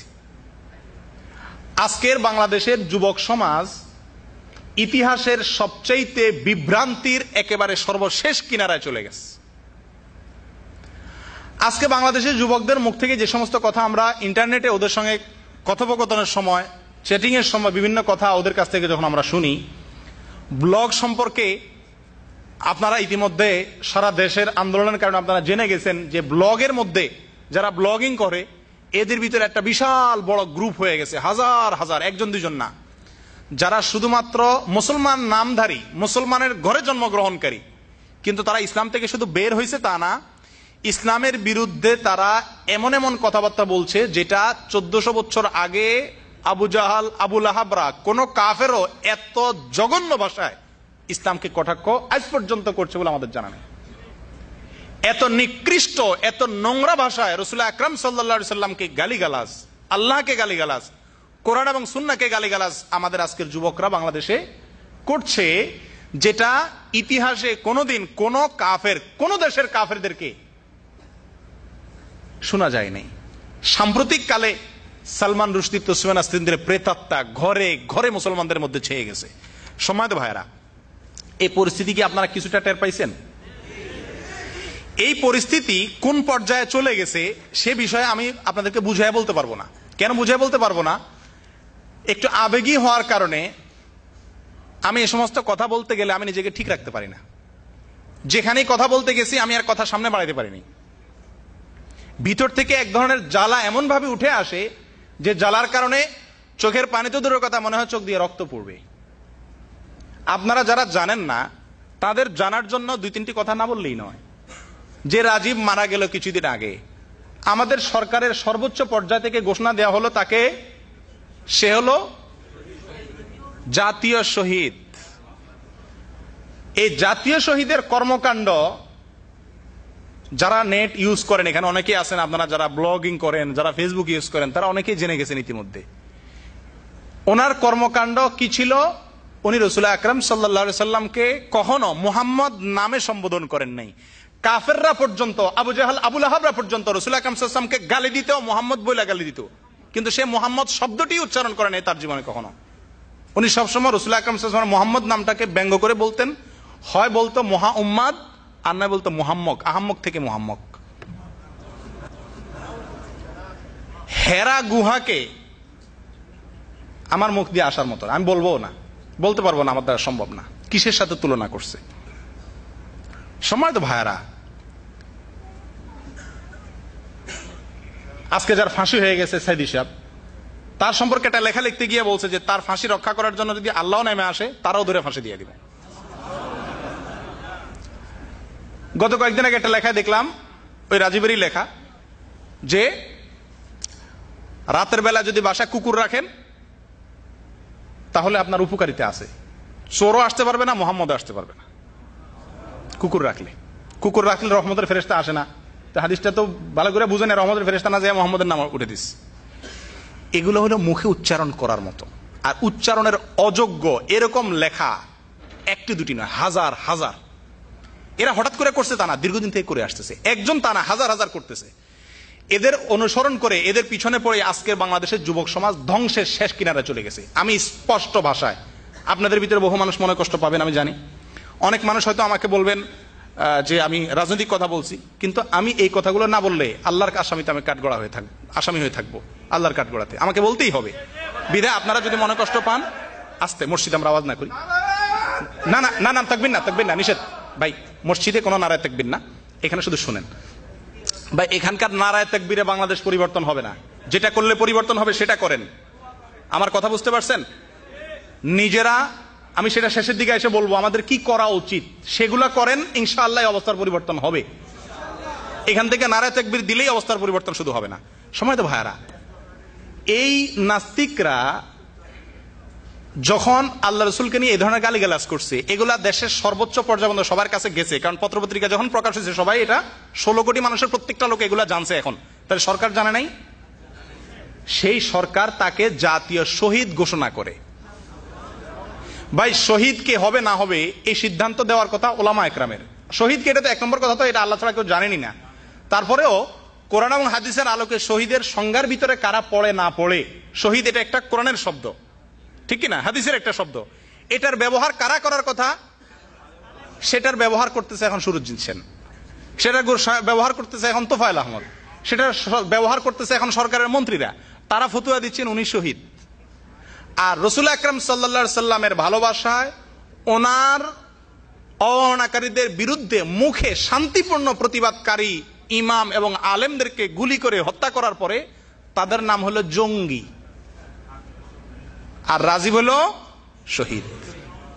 শুধু কি তাই? এই নাস্তিকরা বাংলাদেশে, ভারত এবং বাংলাদেশে কোনোদিন নাস্তিকদের, ইসলাম বিদ্রোহীদের কোনোদিন জায়গা হয় নাই। বাংলাদেশের মানুষ নামাজ রোজা করুক আর না করুক, ইসলাম বিদ্রোহীদের কখনো ঠিকানা দেয় নাই। স্বাধীনতার পরপর একটা ছিল দাউদ হায়দার কবি, একে দেশ থেকে বিতাড়িত করে ছাড়ছে এই দেশের মুসলমানরা। তারপরে এর আগে বিএনপি সরকারের আমলে ছিল তসফিয়া নাসরিন, তাকে দেশ থেকে বিতাড়িত করে ছাড়ছে বাংলাদেশের মুসলমানরা। আজকের যে নাস্তিকরা আসছে, এদের 19 জনের নাম সরকারের কাছে পেশ করার পরে সরকার তাদের প্রত্যেকের সাথে বডিগার্ড, গানম্যান দিয়ে তাদেরকে নিরাপত্তা দিছে। এদের ভিতরে আসিফ মহিউদ্দিন একজন আছে, আরো অনেক আছে, যাদের ফেসবুকের লেখাগুলো এখনো আছে ইসলামের বিরুদ্ধে, তাদের গালিগালাজগুলো, তাদেরকে সরকার নিরাপত্তা দিছে। মিডিয়া তাদেরকে মহাবীর এবং মুক্তিযোদ্ধা হিসাবে প্রমাণ করছে। ভাই, আমাদের মুক্তিযুদ্ধ কি ইসলামের বিরুদ্ধে ছিল? আমাদের মুক্তিযুদ্ধ ইসলামের বিরুদ্ধে ছিল? কিন্তু আজকে এরা ইসলামের বিরুদ্ধে মুক্তিযুদ্ধকে দাঁড় করাইছে, ঠিক না? আজকে দাঁড়ি টুপি দেখলেই সে কি রাজাকার, ঠিক না? হয় জঙ্গি নয় রাজাকার। এর ভিতরে একটা ভিতরে ইয়াং হলে জঙ্গি, আর একটু বয়স্ক হলে কি রাজাকার। এটা একটা মার্কা পরিণত করছে না? সময় তো ভাইরা, শাহবাগের তরুণদের কিছু অপকর্মের ভিতরে সৌদি আরবে যেহেতু আপনারা আছেন, আপনাদের স্বার্থ সংশ্লিষ্ট একটা কথা শেয়ার না করলেই নয়। সবাই তার ফেসবুকে ব্যবহার করে না, এই জন্য বলা জিনিসগুলো। তারা ওখানে ফাঁসির অভিনয় করতে গিয়ে অসংখ্য বুড়া, বিশেষ করে চাপ লম্বা দাঁড়িয়েলা এবং পাঞ্জাবি পরা মানুষদের গলায় ফাঁসি দিয়া বুকে লাগায় রাখছে সাইনবোর্ড, এরা যুদ্ধাপরাধী, এদের ফাঁসি চাই, এরা যুদ্ধাপরাধী। এরা বলতে কি, ওই বুড়াটা তো আর যুদ্ধাপরাধী না, এটা তো অভিনয়, তাকে তো জাস্ট অভিনয় করা হচ্ছে না। এরা বলতে কি বোঝানো হয়েছে? এই বুড়ার মুখে দাঁড়িয়ে আছে, মাথায় টুপি আছে আর পাঞ্জাবি আছে, এরা যুদ্ধাপরাধী। এটা বুঝতে কি পণ্ডিত হওয়ার দরকার আছে?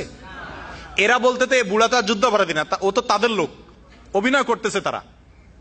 তো এরা বলতে দাড়ি, টুপি এবং পাঞ্জাবি, এ মার্কার যারা আছে এরা হলো কি যুদ্ধাপরাধী। শুধু কি তাই? সৌদি আরবের স্বার্থ সংশ্লিষ্ট বিষয় দেখে বলি, সৌদি আরবের যে জাতীয় পোশাক, এদের সম্ভ্রান্ত ঐতিহ্যবাহী একটা পোশাক আবা। আপনারা দেখেন খতিবরা খুতবা দেওয়ার সময় কালো একটা আবা পরেন পাঞ্জাবির উপরে, তোপের উপরে। হারামাইনের খতিব সাহেবরা পরেন এটা, এদেশের বাদশা পরে, এদেশের ঐতিহ্যবাহী একটা পোশাক। এই পোশাক পরে গলায় ফাঁস দিয়া বলতেছে এরা রাজাকার। আমার প্রশ্ন হলো, বাংলাদেশের রাজাকার বা যুদ্ধাপরাধী হিসেবে যারা অভিযুক্ত, তাদের কে এই পোশাকটা পরে? কেউ পরে? আজকের যারা জেলে আছে তাদের কেউ এই পোশাকটা পরে? তাহলে এই পোশাকটা পরানোর লক্ষ্য কি, উদ্দেশ্য কি? এদের কি রাজাকার টার্গেট না ইসলাম টার্গেট? সম্মানিত ভাইয়ারা, সমস্ত মিডিয়া বলতে গেলে প্রায় সমস্ত মিডিয়া এদের সাথে দলবদ্ধভাবে কাজ করে যাচ্ছে। আজকের নাটক এবং সিনেমাগুলোতে সবচেয়ে লম্পট, সবচেয়ে চরিত্রহীন বদমাইশ যে চেয়ারম্যানটা হবে, তার মাথায় একটা টুপি, মুখে দাড়ি দিবে। এর মানে কি? টুপি এবং দাড়িকে সমাজের ভিতরে কালার করা। ইতিমধ্যে কালার হয়ে গেছে সমাজের মধ্যে, নতুন করে এটা বলার কিছু নেই। সম্মানিত ভাইয়েরা, এই পরিস্থিতি যখন আমাদের দেশের, আমরা এখানে যারা সৌদি আরবে আছি, আমাদের কি করার আছে? পরিস্থিতি সম্পর্কে আমরা সবাই কম বেশ জানি, সবাই মোটামুটি অকেফাল আছি। এই পরিস্থিতিতে আমাদের করণীয় কি? বিশ্ব পরিস্থিতি সম্পর্কে আমরা জানি, সারা দুনিয়াতে সন্ত্রাসী হলো মুসলমানরা। জঙ্গি বলতে কাদেরকে বোঝানো হয়? মুসলমানরা। সারা দুনিয়াতে কয়েকটা জায়গায় যুদ্ধ চলতেছে। এই দেশগুলো আমরা একটু দেখি কোন কোন দেশের যুদ্ধ চলতেছে এখন বর্তমানে। আফগানিস্তান, সিরিয়া, কাশ্মীর, ফিলিস্তিন, ইরাক চলতেছে। যে কয়টা দেশে যুদ্ধ চলতেছে এই সবগুলা দেশ অমুসলিম দেশ না মুসলিম দেশ? এই দেশগুলাতে মুসলমানরা মারতেছে না মুসলমানদেরকে মারতেছে? সারা বিশ্বে মার খাচ্ছে মুসলমানরা, সন্ত্রাসীও কে? কি সুন্দর যুক্তি! এটা যদি তারা বলতো আমার আক্ষেপ ছিল না, তাদের সঙ্গে আজকে আমাদের নামধারী মুসলমানরাও বলতেছে। আফসোসটা হলো সেখানে। সম্মানিত ভাইয়ারা, পৃথিবীর ইতিহাসে বড় বড় কিছু গণহত্যা হয়েছে, লক্ষ লক্ষ মানুষ যারা হত্যা করছে। হিটলার কত লক্ষ ইহুদি হত্যা করছে?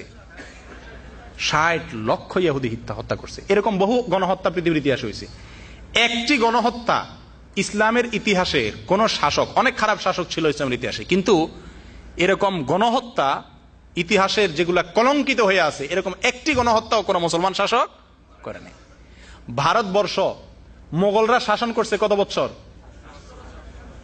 700 বেশি বছর, 750 বছর প্রায়। ভাই, এই মোগলরা এত বছর শাসন করছে, মোগলরা সহি ইসলামের উপরে পুরোপুরি ছিল না, কিন্তু তারপরেও ইসলামকে লালন করতো, হোক না কিছুটা ভেজাল ইসলাম। এই মোগলরা যতদিন আরব বা ইন্ডিয়া শাসন করছে, এরা ইন্ডিয়া থেকে একটা তিল আফগানে অথবা যেখান থেকে তারা আসছে সেখানে নেয় নাই, বরং ইন্ডিয়াকে সবকিছু দিয়ে গেছে। আজকের ইন্ডিয়ার গর্বের যে কয়েকটা সম্পদ, কুতুব মিনার বলেন, দিল্লির শাহী মসজিদ বলেন, লাল কেল্লা বলেন, তারপরে তাজমহল বলেন, সব কাদের তৈরি? যেই ভারতকে হিন্দুরা হাজার হাজার বছর শাসন করছে, একটি ইঁটও রেখে যেতে পারে নাই। 750 বছরে যা কিছু আছে সব মুসলমানরা করে গেছে।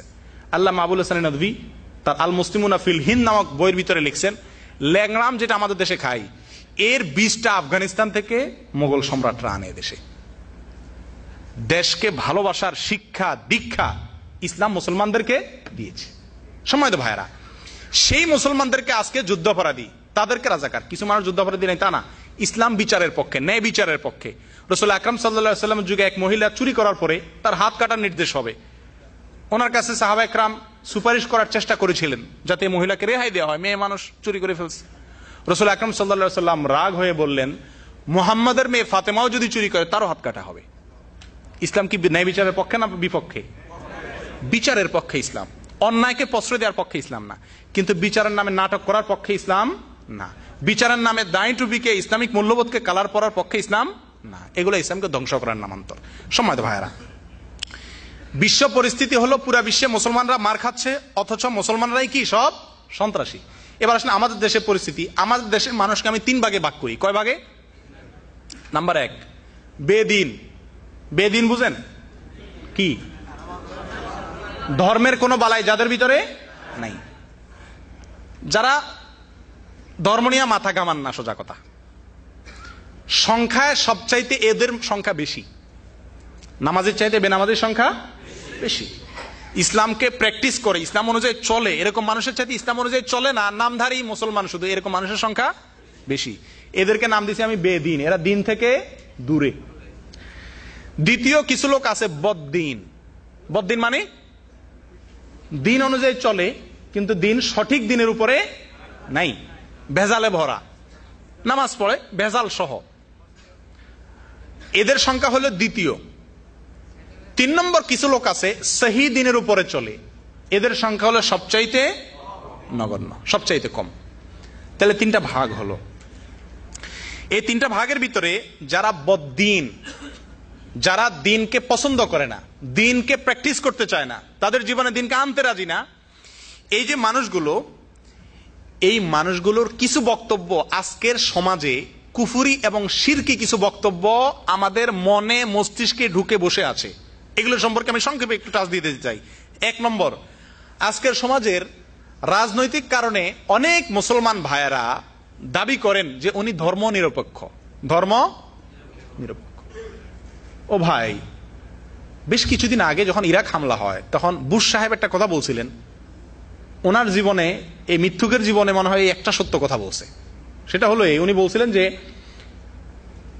আমরা যুদ্ধ করতেছি তথাকথিত সন্ত্রাসবাদের বিরুদ্ধে, আমাদের হয় পক্ষে থাকবে আর না হলে বিপক্ষেদের সাথে থাকবেন, মাঝামাঝি বলতে কিচ্ছু নাই, নিরপেক্ষ বলতে কিচ্ছু নাই।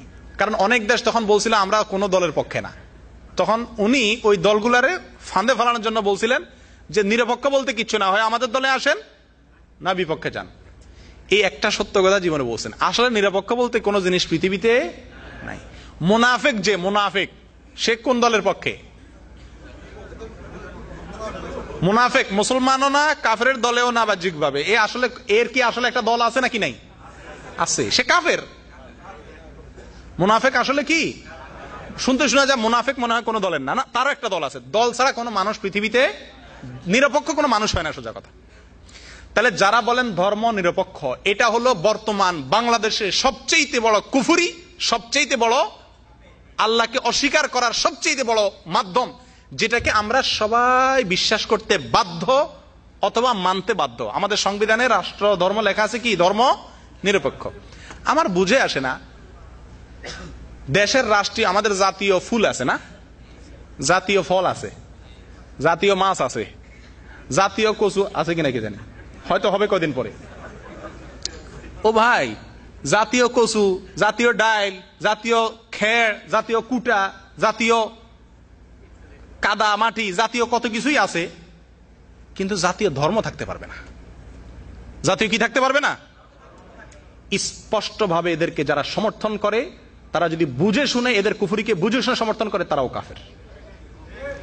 আর যদি না বুঝে সমর্থন করে, তাহলে এরা গোমরাহ এবং পথহারা। ভাই, ইনিয়ে বিনিয়ে কথা বলার দিন এখন আর নাই।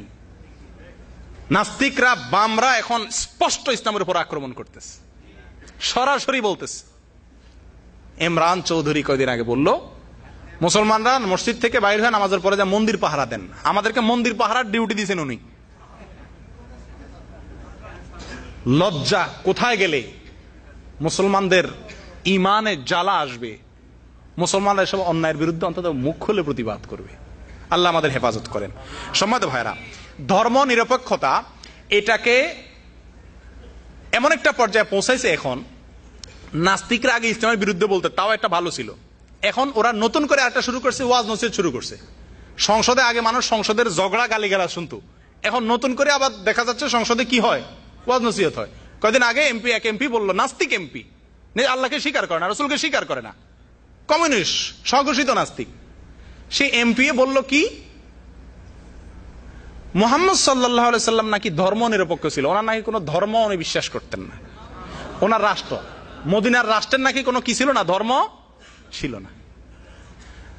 এসব বেয়াদবদের মুখের লাগাম কোথায় গিয়ে ঠেকছে, কতটা এরা বেপরোয়া হয়েছে যে পৃথিবীর দ্বিতীয় মুসলমানের দেশে, বৃহত্তম মুসলিম সংখ্যাগরিষ্ঠ দেশে এরা রাসূল আকরাম সাল্লাল্লাহু আলাইহি সাল্লামকে ধর্মনিরপেক্ষ আখ্যায়িত করে, আর রাসূল আকরাম সাল্লাল্লাহু আলাইহি ওয়াসাল্লামের সরকারের সাথে বর্তমান সরকারের তুলনা করে। সম্মানিত ভাইরা, এইরকম নাস্তিক বিএনপিতেও আছে। অনেক ভাই মনে করেন না যে সরকারের সমালোচনা করে তাহলে বোধহয় এই লোক এই সরকারের বিরুদ্ধে লোক। না ভাই, আমরা ইসলাম বিরোধীদের বিপক্ষে। তারা যে দলেই আশ্রয় নিয়ে থাকুক, যে দলেই মাথা গুজায় থাকুক না কেন, যে দলেই থাকুক না কেন, এখন এরা ক্ষমতা আছে, এদেরটা বেশি প্রকাশ পাইছে, তাই বলতেছি আমরা। সম্মানিত ভাইরা, ধর্ম নিরপেক্ষতা বিশ্বাস করা কোন মুসলমানের জন্য জায়েজ না জায়েজ নাই? আল্লাহ কোরআনে বলছেন, ইন্নাদ দীনা ইনদাল্লাহিল, আল্লাহর কাছে একমাত্র দিন হলো কি? ইসলাম ছাড়া আর কোন দিন আল্লাহর কাছে গ্রহণযোগ্য? যারা বলে ধর্ম নিরপেক্ষ, অর্থাৎ রাষ্ট্রের কোনো কি থাকবে না, ধর্ম থাকবে না। আপনারা টেলিভিশনে, সমস্ত টেলিভিশনগুলোতে, টকশোগুলোতে দেখা যায় আজকে দেশের সবচেয়ে বড় সমস্যা হলো ধর্ম। ধর্মের কারণেই দেশের কি হচ্ছে না, উন্নতি। আমাদের জাতীয় বেঈমানরা, মাথায় কসকসা দেখেন না, চকচক করে ক্যামেরাতে, টেলিভিশনে, সব আমেরিকান তেল লাগানো, ইহুদি খ্রিস্টানদের তেল লাগানো। এই আমেরিকান তেল লাগায় আয়সা এসব বুদ্ধিজীবী নাস্তিক বেঈমানের দালালরা সব সময় বলে যে যেদিন আমাদের সমাজ থেকে, রাজনীতি থেকে, রাষ্ট্র থেকে, সংবিধান থেকে ইসলামকে উঠাই দেওয়া যাবে, সেদিন দুধের নহর বইবে আমাদের দেশে। সম্মানিত ভাইরা, কুফরি আর কোথায় গেলে আলেমরা মুখ খুলবে? কুফরি আর কোথায় গেলে আমরা মুখ খুলতে বাধ্য হব? এই সমস্ত কুফরি ওরা নিজেরা করতো এক সময়, এখন 16 কোটি মানুষকে তার দিকে আহ্বান করতেছে, এবং শত শত লক্ষ লক্ষ যুবকরা বিভ্রান্ত হয়ে গেছে, ইমান হারা হয়ে গেছে। আগে একটা সময় সুবিধা ছিল, এককালে মানুষ কাফের হয়ে গেলে মুসলমান থেকে অমুসলমানদের দলে চলে যেত, বুঝা যেত এই লোকটা কাফের হয়ে গেছে, বেঈমান হয়ে গেছে, মোরতাদ হয়ে গেছে। এখন অমুসলমান হয়ে মসজিদেই থাকে, সে অমুসলিম কিন্তু আবার নামাজ পড়তে আসে, আবার দেখবেন টুপি লাগায়, আবার সে আল্লাহরে বিশ্বাসও করে না। সম্মানিত ভাইয়েরা, ধর্ম নিরপেক্ষ যদি কেউ বিশ্বাস করে তার ঈমান থাকবে না। কেন থাকবে না? কারণ হলো আল হাক্কু ওয়াদিহ, সত্য একেবারে সুস্পষ্ট। সত্য একেবারে কি? সুস্পষ্ট। আল্লাহ তাআলা বলছেন যা আল হক ওয়া যাহাকাল বাতিল, হক এসে গেছে, বাতিল বিদরিত হয়ে গেছে, সন্দেহ করার কোনো অবকাশ নাই। আপনারা যখন কবরে জিজ্ঞাসা করবে ওমা দীনুকা, 3টা প্রশ্ন করবেন না? যারা বলেন করেন যে আমি মুসলমান আবার ধর্ম নিরপেক্ষ, আপনারা যদি কবরে জিজ্ঞাসা করে তোমার ধর্ম কি, 3টা প্রশ্ন জিজ্ঞেস করবেন না আল্লাহ ফেরেশতা? মান রব্বুক ওমা নবিয়্যুক ওমা দীনুক। যখন তোমার দিন কি এটা জিজ্ঞাসা করা হবে, তখন যে ধর্ম নিরপেক্ষ সে কি বলবে? বলবে আমার ধর্ম নিরপেক্ষ। মুগের বাড়ি একটাও নিচে পড়বে না, সব পিঠে পড়বে। সম্মানিত ভাইয়ারা, এই একটা কুফরি আজকে সমাজে ছেয়ে গেছে। কবর পূজা, মাজার পূজা আমাদের সমাজে যেরকম একসময় ছেয়ে ছিল, আলহামদুলিল্লাহ এখন কমতেছে। এই কুফারিটা এখন ঘরে ঘরে ঘরে ঘরে মানুষের মুখে মুখে পৌঁছায় গেছে। অনেক মানুষ মনে করে এটা ঠিক, অথচ এটা কুফরি। ধর্মের ব্যাপারে কোনো মুসলমান নিরপেক্ষ থাকতে পারে না, অসম্ভব। আচ্ছা, এই বুদ্ধিজীবীরা টেলিভিশনে ধর্মের বিরুদ্ধে কথা বলতে গিয়ে প্রায় সময় একটা যুক্তি আপনারা শুনুন, ওনারা বলে যে আচ্ছা রাষ্ট্র কি আবার নামাজ রোজা করে নাকি? রাষ্ট্রের ধর্ম দরকার কি? নামাজ রোজা কারা করে? মানুষ করে। তো আপনাদের ধর্ম যার যার, রাষ্ট্র তো ধর্ম করে না, রাষ্ট্রের ধর্ম থাকার দরকার কি? তো এক যুবক আদালতের এ জাতীয় একটা রিট বা মামলার পরিপ্রেক্ষিতে এক যুবক জজকে বলেছিল, জজ সাহেব আপনার যুক্তি আমি মানলাম, রাষ্ট্র বা দেশে তো আর নামাজ কালাম পড়ে না, দেশের ধর্ম দরকার কি? এই জন্য আমাদের ধর্ম আমরা যার যার, দেশের কোনো ধর্ম পরিচয় থাকার দরকার নেই। তা আপনার কাছে আমার প্রশ্ন, দেশে কি কথা বলে? তাহলে রাষ্ট্রের আবার ভাষাতে আছে, রাষ্ট্রভাষা বাংলা কেন আবার? এটার জন্য আবার যুদ্ধ করলাম, স্বাধীনতা অর্জন করলাম, আন্দোলন করলাম, এত কিছু করলাম, রাষ্ট্র নামাজ রোজা পড়ে না, সেজন্য রাষ্ট্রের ধর্ম দরকার নাই। তো রাষ্ট্র তো কথা বলে না, রাষ্ট্র ভাষা দরকার কি? নিজের বেলায় 16 আনা যদি বলে যে ভাই আপনার স্ত্রীটা অন্যজনের সাথে শেয়ার করেন, কেউ রাজি হবে? আপনি পকেটে যে টাকাগুলো আছে সেগুলোর পর উদার হয়ে যান, যে মনে চায় নেক, বাধা দিবেন না? দিবেন না। ধর্মের বেলায় আরেকটা কুফুরি, নব্য নাস্তিকতা আরেকটা হলো যে ধর্মের বেলা আমাদের উদার হতে হবে। কি হইতে হবে? উদার হইতে হবে। আমার সবচেয়ে আশ্চর্য লাগে এই নসিহতগুলা কারা করে? যাদেরকে মাটিতে শোয়া পেটের উপর একটা পাড়া দিলে শুদ্ধ করে সূরা ফাতিহাটাও বলতে পারবে না, ওনারা ফতোয়া দেন আলেমদেরকে এবং 16 কোটি মানুষকে, মুসলমানকে শিখায় যে ধর্মের ব্যাপারে কি করা উচিত না, বাড়াবাড়ি করা। আর সব ব্যাপারে বাড়াবাড়ি করা যাবে, রাজনীতির নামে, দলবাজির নামে, অস্ত্র নিয়ে মহড়া করে সবকিছু করা যাবে, শুধুমাত্র ধর্মের বেলায় কি করা যাবে না? আল্লাহ কোরআনে বলছে ইন্নাল্লাহা লা ইউহিব্বুল মুতাদিন, আল্লাহ সীমা লঙ্ঘনকারী, বাড়াবাড়িকারীদেরকে আল্লাহ পছন্দ করে না। সেটা কি ধর্মের বেলা না যে কোনো বেলা? যে কোনো বেলা আল্লাহ তাআলা কি করেন না, বাড়াবাড়িকে পছন্দ। কিন্তু ধর্মের বেলা বাড়াবাড়ি কাকে? আপনি এটা গান শুনতেছেন, আমি যদি বলি ভাই গানটা শুনেন না প্লিজ, বন্ধ করেন, এটা হারাম, তো সঙ্গে সঙ্গে বলবে কি ভাই ধর্ম নিয়ে বাড়াবাড়ি করা ঠিক না। বাড়াবাড়ি কাকে বলে? বাড়াবাড়ি হলো সীমানার বাইরে যাওয়া। গান না শোনা এটা ধর্মের ভিতরের জিনিস না বাইরের জিনিস? ধর্মের ভিতরের জিনিস। আমি যে বলতে গেলে আমি বাড়াবাড়ি কেমনে হবে? বাড়াবাড়ি হবে ধর্মে যেটা নিষেধ করে নাই, আমি যদি সেটাও নিষেধ করতে যাই তখন সেটা বাড়াবাড়ি হবে নাকি? আজকে এরা এই কথা বলে শত শত মানুষকে বিভ্রান্ত করতেছে। আগে টিভিতে আমার সবচাইতে ঘৃণিত টিভি ব্যক্তিত্বদের ভিতরে একজন নুরুল কবির, চাবায় চাবায় কথা বলে। উনি কয়দিন আগে বাংলাদেশে দেখলাম ফতোয়া দিচ্ছেন যে যারা, উনি বলেন যে আমি যতটুকু জানি কোরআন আর হাদিসে কোথাও বলা হয় নাই যারা নবীকে গালি দিবে তাদের কোনো শাস্তি দিতে হবে, তাদের কোনো শাস্তি দেওয়া যাবে না, তাদের শাস্তি আল্লাহই দিবে। কি মুমিন মুসলমান চিন্তা করছেন? আল্লাহু আকবার, আল্লাহর প্রতি কি বিশ্বাস! যারা নবীকে গালিগালাজ করবে এদের সাইজ করবে আমার আল্লাহ। আর যত বিচার আছে যুদ্ধাপরাধ ইত্যাদি এগুলো সব আমার দায়িত্ব, যেগুলাতে আমার সুযোগ সুবিধা আছে আমি ইসলামে বাঁচ দিতে পারবো, যেসব বিচার দিয়া এইগুলো আমি করব। আর নবীকে গালি দিল, আল্লাহকে গালি দিল, এগুলার বিচার আমি করবো না, এগুলা কে করবে? মহান রব্বুল আলামিন করবেন। কোরআনে কারিমে আল্লাহ তাআলা স্পষ্ট ঘোষণা করেছেন 4টি শাস্তি আল্লাহ তাআলা জজকে বাইসা দিয়েছেন, 4টার ভিতরে একটা জজ নির্বাচন করবে। আল্লাযীনা ইউহারিবুনাল্লাহ ওয়া রাসূলাহু, যারা আল্লাহ এবং আল্লাহর রাসূলের বিরুদ্ধে বিদ্রোহ ঘোষণা করবে। অমুসলমান হওয়া এক জিনিস, আপনার অমুসলমান হয়েছেন আপনারটা নিয়ে আপনি থাকেন, কিন্তু আপনি এবং আল্লাহ রসুলের বিরুদ্ধে যুদ্ধ ঘোষণা করলেন, গালিগালাজ করতেছেন, কটাক্ষ করতেছেন, তা আপনার বিরুদ্ধে আল্লাহ তাআলা 4টি শাস্তি রাখছেন। 1 নম্বর শুলে চড়িয়ে মৃত্যুদণ্ড, 2 নম্বর সাধারণ মৃত্যুদণ্ড, 3 নম্বর হাত পাও কাটা বিপরীত মুখ থেকে, 1 হাত 1 পাও, 4 নম্বর দেশান্তর করা। এই 4টির যে কোনো একটা শাস্তি আল্লাহ কোরআনে ঘোষণা করছেন রসুলের বিরুদ্ধে বিদ্রোহ করলে। ভাই আবু লাহাব, রাসূল আকরাম সাল্লাল্লাহু আলাইহি সাল্লাম যখন আল্লাহ তাআলা কোরআনে আয়াত নাযিল করলেন, ওয়াংযির আশিরাতাকাল আকরাবিন, আপনি আপনার নিকট আত্মীয়দেরকে সাবধান করেন, তখন রাসূল আকরাম সাল্লাল্লাহু আলাইহি ওয়াসাল্লাম প্রথম প্রকাশ্যে ইসলামের প্রচারের জন্য কোথায় উঠেছেন? কোথায় দাঁড়াইছেন? সাফা পাহাড়ের উপরে দাঁড়ায়া উনি বিভিন্ন গোত্রের নাম ধরে ডাকছেন, তোমরা আসো। সেখানে সবাই আসছে, তার ভিতরে আবু লাহাবও আসছে। তখন সবাই বলল, তুমি আমাদেরকে কি বলার জন্য ডাকছো মুহাম্মদ? উনি বলেন যে, আমি যদি তোমাদেরকে বলি পাহাড়ের পিছন থেকে শত্রু আসে, তো তোমরা বিশ্বাস করবা? বলো হ্যাঁ, অবশ্যই বিশ্বাস করবো। কি করবা? বলে এটা থেকে আত্মরক্ষার চেষ্টা করবো আমরা। রাসূল আকরাম সাল্লাল্লাহু আলাইহি সাল্লাম বলেন, যদি আমাকে বিশ্বাসী করে থাকো, তো তোমাদের এই জীবনের আড়ালে, এই জীবনটা একটা পাহাড়ের মতো আড়াল হয়ে আছে, আখিরাতকে দেখছো না জীবনের কারণে, মৃত্যু হলে তখন দেখবা। এই জীবনের আড়ালে তোমাদের জাহান্নাম তোমাদের শত্রুর ভূমিকা অপেক্ষা করছে, সেটা থেকে বাঁচার জন্য তৌহিদে বিশ্বাস করো, আমার প্রতি ঈমান আনো। এই কথা বলার পরে আবু লাহাব রাসূল আকরাম সাল্লাল্লাহু আলাইহি ওয়াসাল্লামকে একটা গালি দিল। এটা বুখারী শরীফে আসছে, তাব্বান লাকা সাইরাল ইয়াউম আলিহাযা জামাআতানা, এই কথা বলার জন্য আমাদেরকে আনছো, তুই ধ্বংস হ। রাসূল সাল্লাল্লাহু বদদুয়া দিয়ে কি বলল? তুই ধ্বংস হ। কোরআনে কারিমে অসংখ্য কাফেররা আল্লাহকে গালি দেওয়ার কথা বলা আছে, তার বিপরীতে আল্লাহ কোনো গালি ঠিক না, আল্লাহ সম্পর্কে অনেক কটূক্তি করছে, তার জবাব পাল্টা আল্লাহ তাআলা খুব একটা দেন নাই। রাসূল আকরাম সাল্লাল্লাহু আলাইহি ওয়াসাল্লাম সম্পর্কে একবার মাত্র আবু লাহাব বলছিল তুমি ধ্বংস হও, সঙ্গে সঙ্গে আল্লাহ তাআলা সূরা তাব্বাত ইয়াদা নাযিল করে বললেন, তাব্বাত ইয়াদা আবু লাহাব ওয়া তাব, আবু লাহাব নিজে তার 2 হাত ধ্বংস হোক।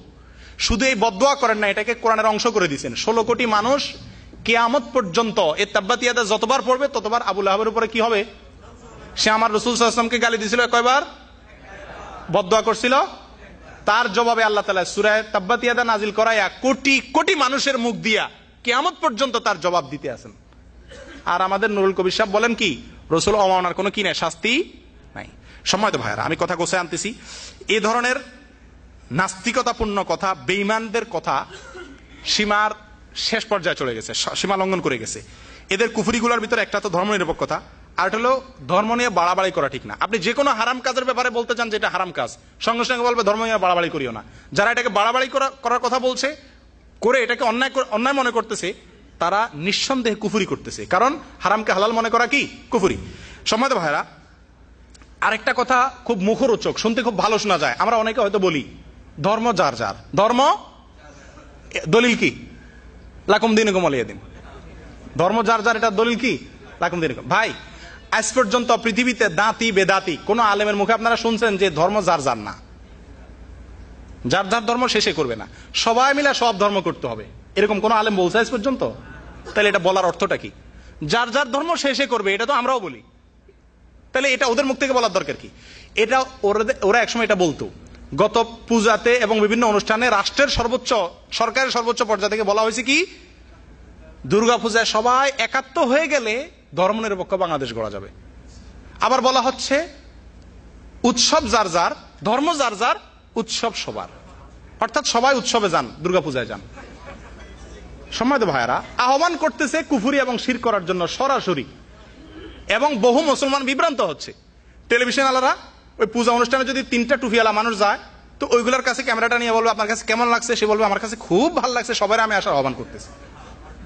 এই যে চক্রান্ত ইসলামের বিরুদ্ধে, এই যে ষড়যন্ত্রগুলো, এগুলোর একটা মুখরোচক বক্তব্য হলো ধর্ম যার যার, ধর্ম নিয়ে বাড়াবাড়ি করা ঠিক না। এটা বাড়াবাড়িটা কারে বলে?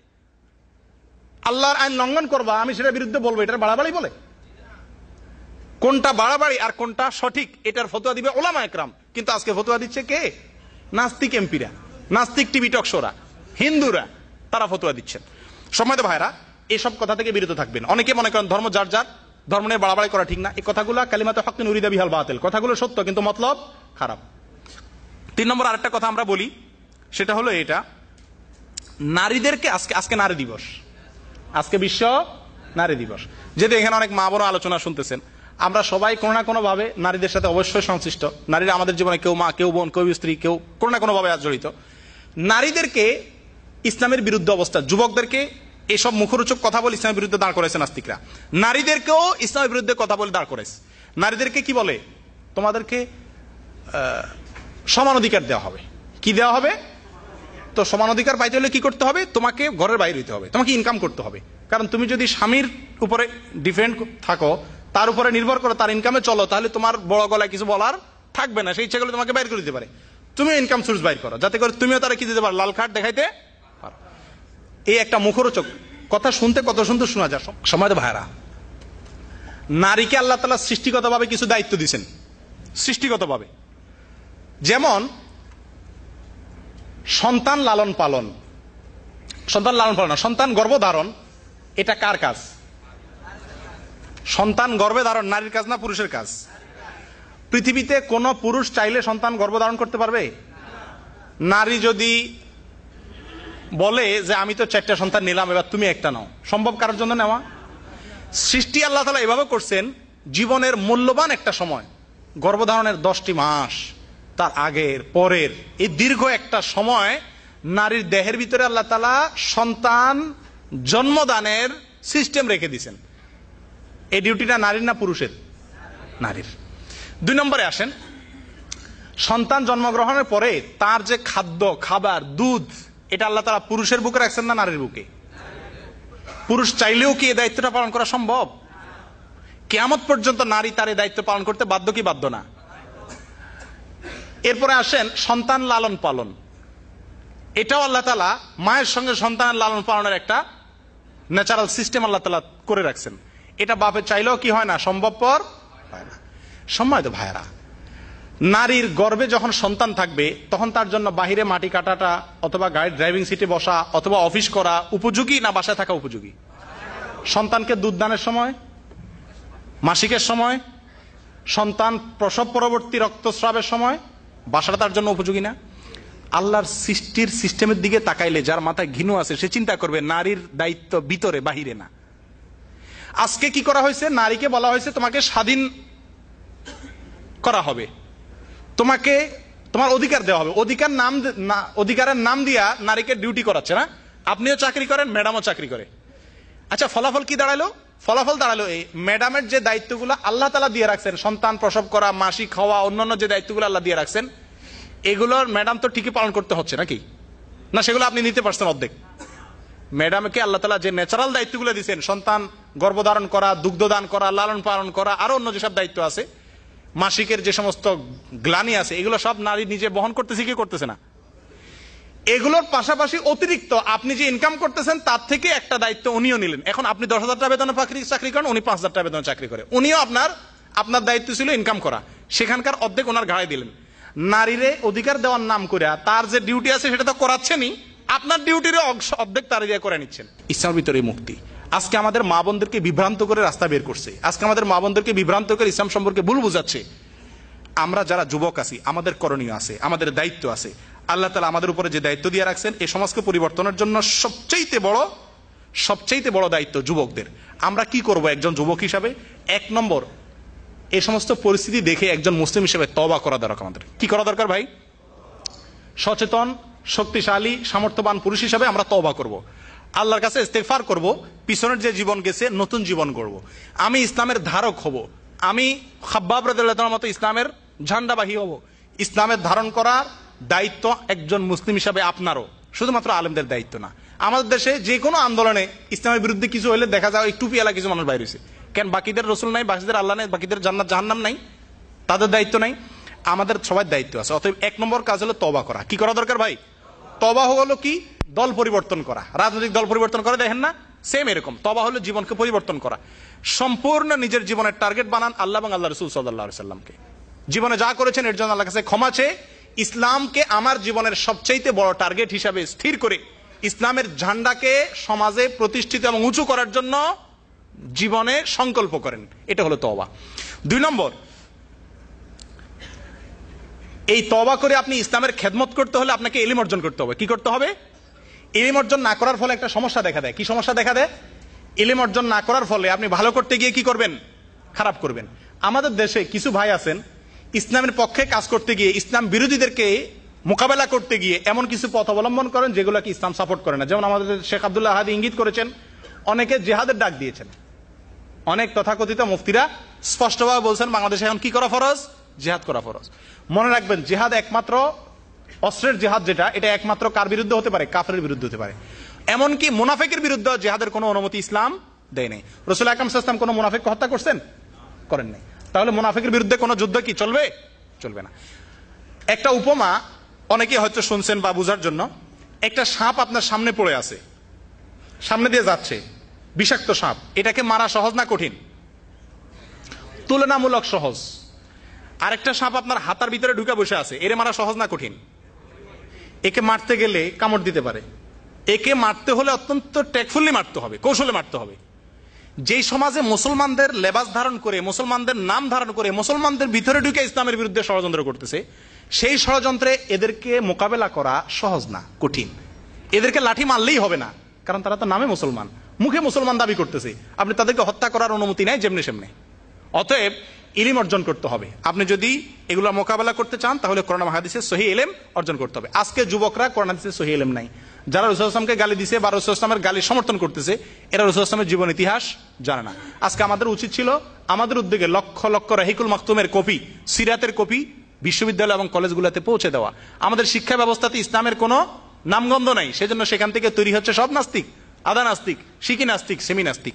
এই জন্য আমাদের ইলমের চর্চাটা করতে হবে।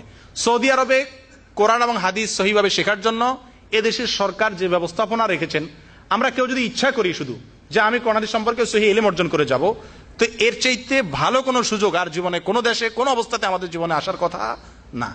কথা ঠিক ঠিক না?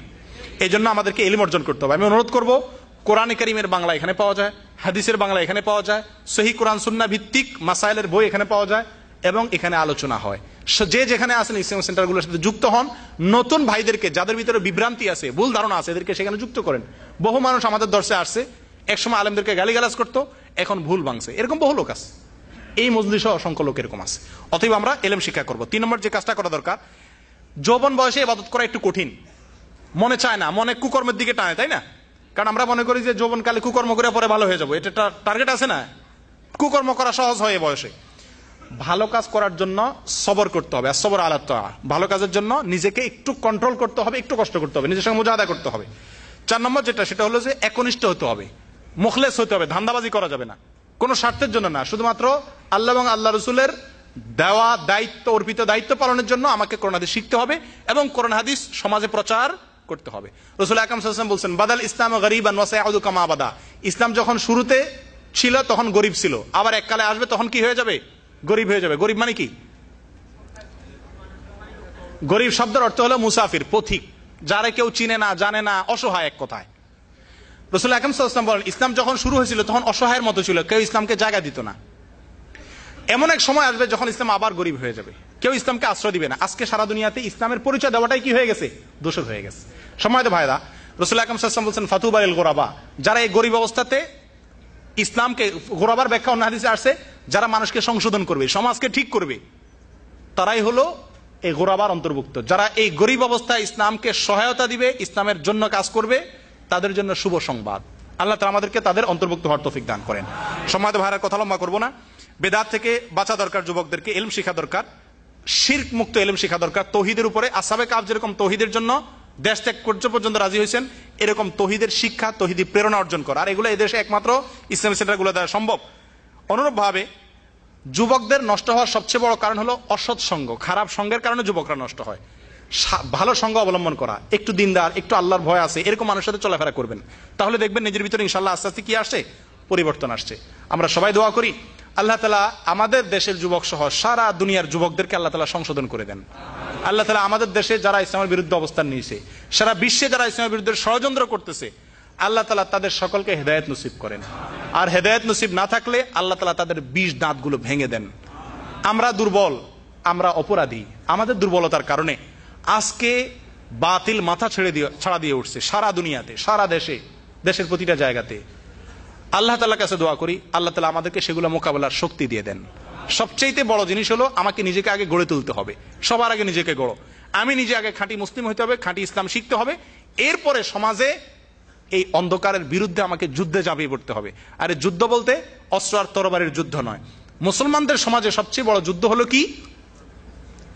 অন্ধকারের বিপরীতে আলো জ্বালিয়ে দেওয়া, শিক্ষার প্রসার করা। আর অন্যায় হলে অবশ্যই তার বিরুদ্ধে প্রতিবাদ করতে হবে, কিন্তু সেটা হতে হবে শান্তিপূর্ণভাবে। অশান্তিপূর্ণভাবে গণতান্ত্রিক প্রক্রিয়াতে মায়ের ধৈর্য ভাঙচুর আগুন জ্বালাও পোড়াও এগুলোর মাধ্যমে কোনো ইসলাম প্রতিষ্ঠা কিয়ামত পর্যন্ত কোনোদিন কি হবে না, সম্ভব হবে না। অন্যায়ের উপরে ভিত্তি করে ইসলাম প্রতিষ্ঠা হয় না। তবে কিছু লোক আছে আবার অন্যায় দেখলে বলে, অনেক ইসলামিক লোক, অনেক দাঁড়িয়ালা লোক আমি দেখছি বলে যে নবীর অমানা করলে নবীর মর্যাদা কি কমবে?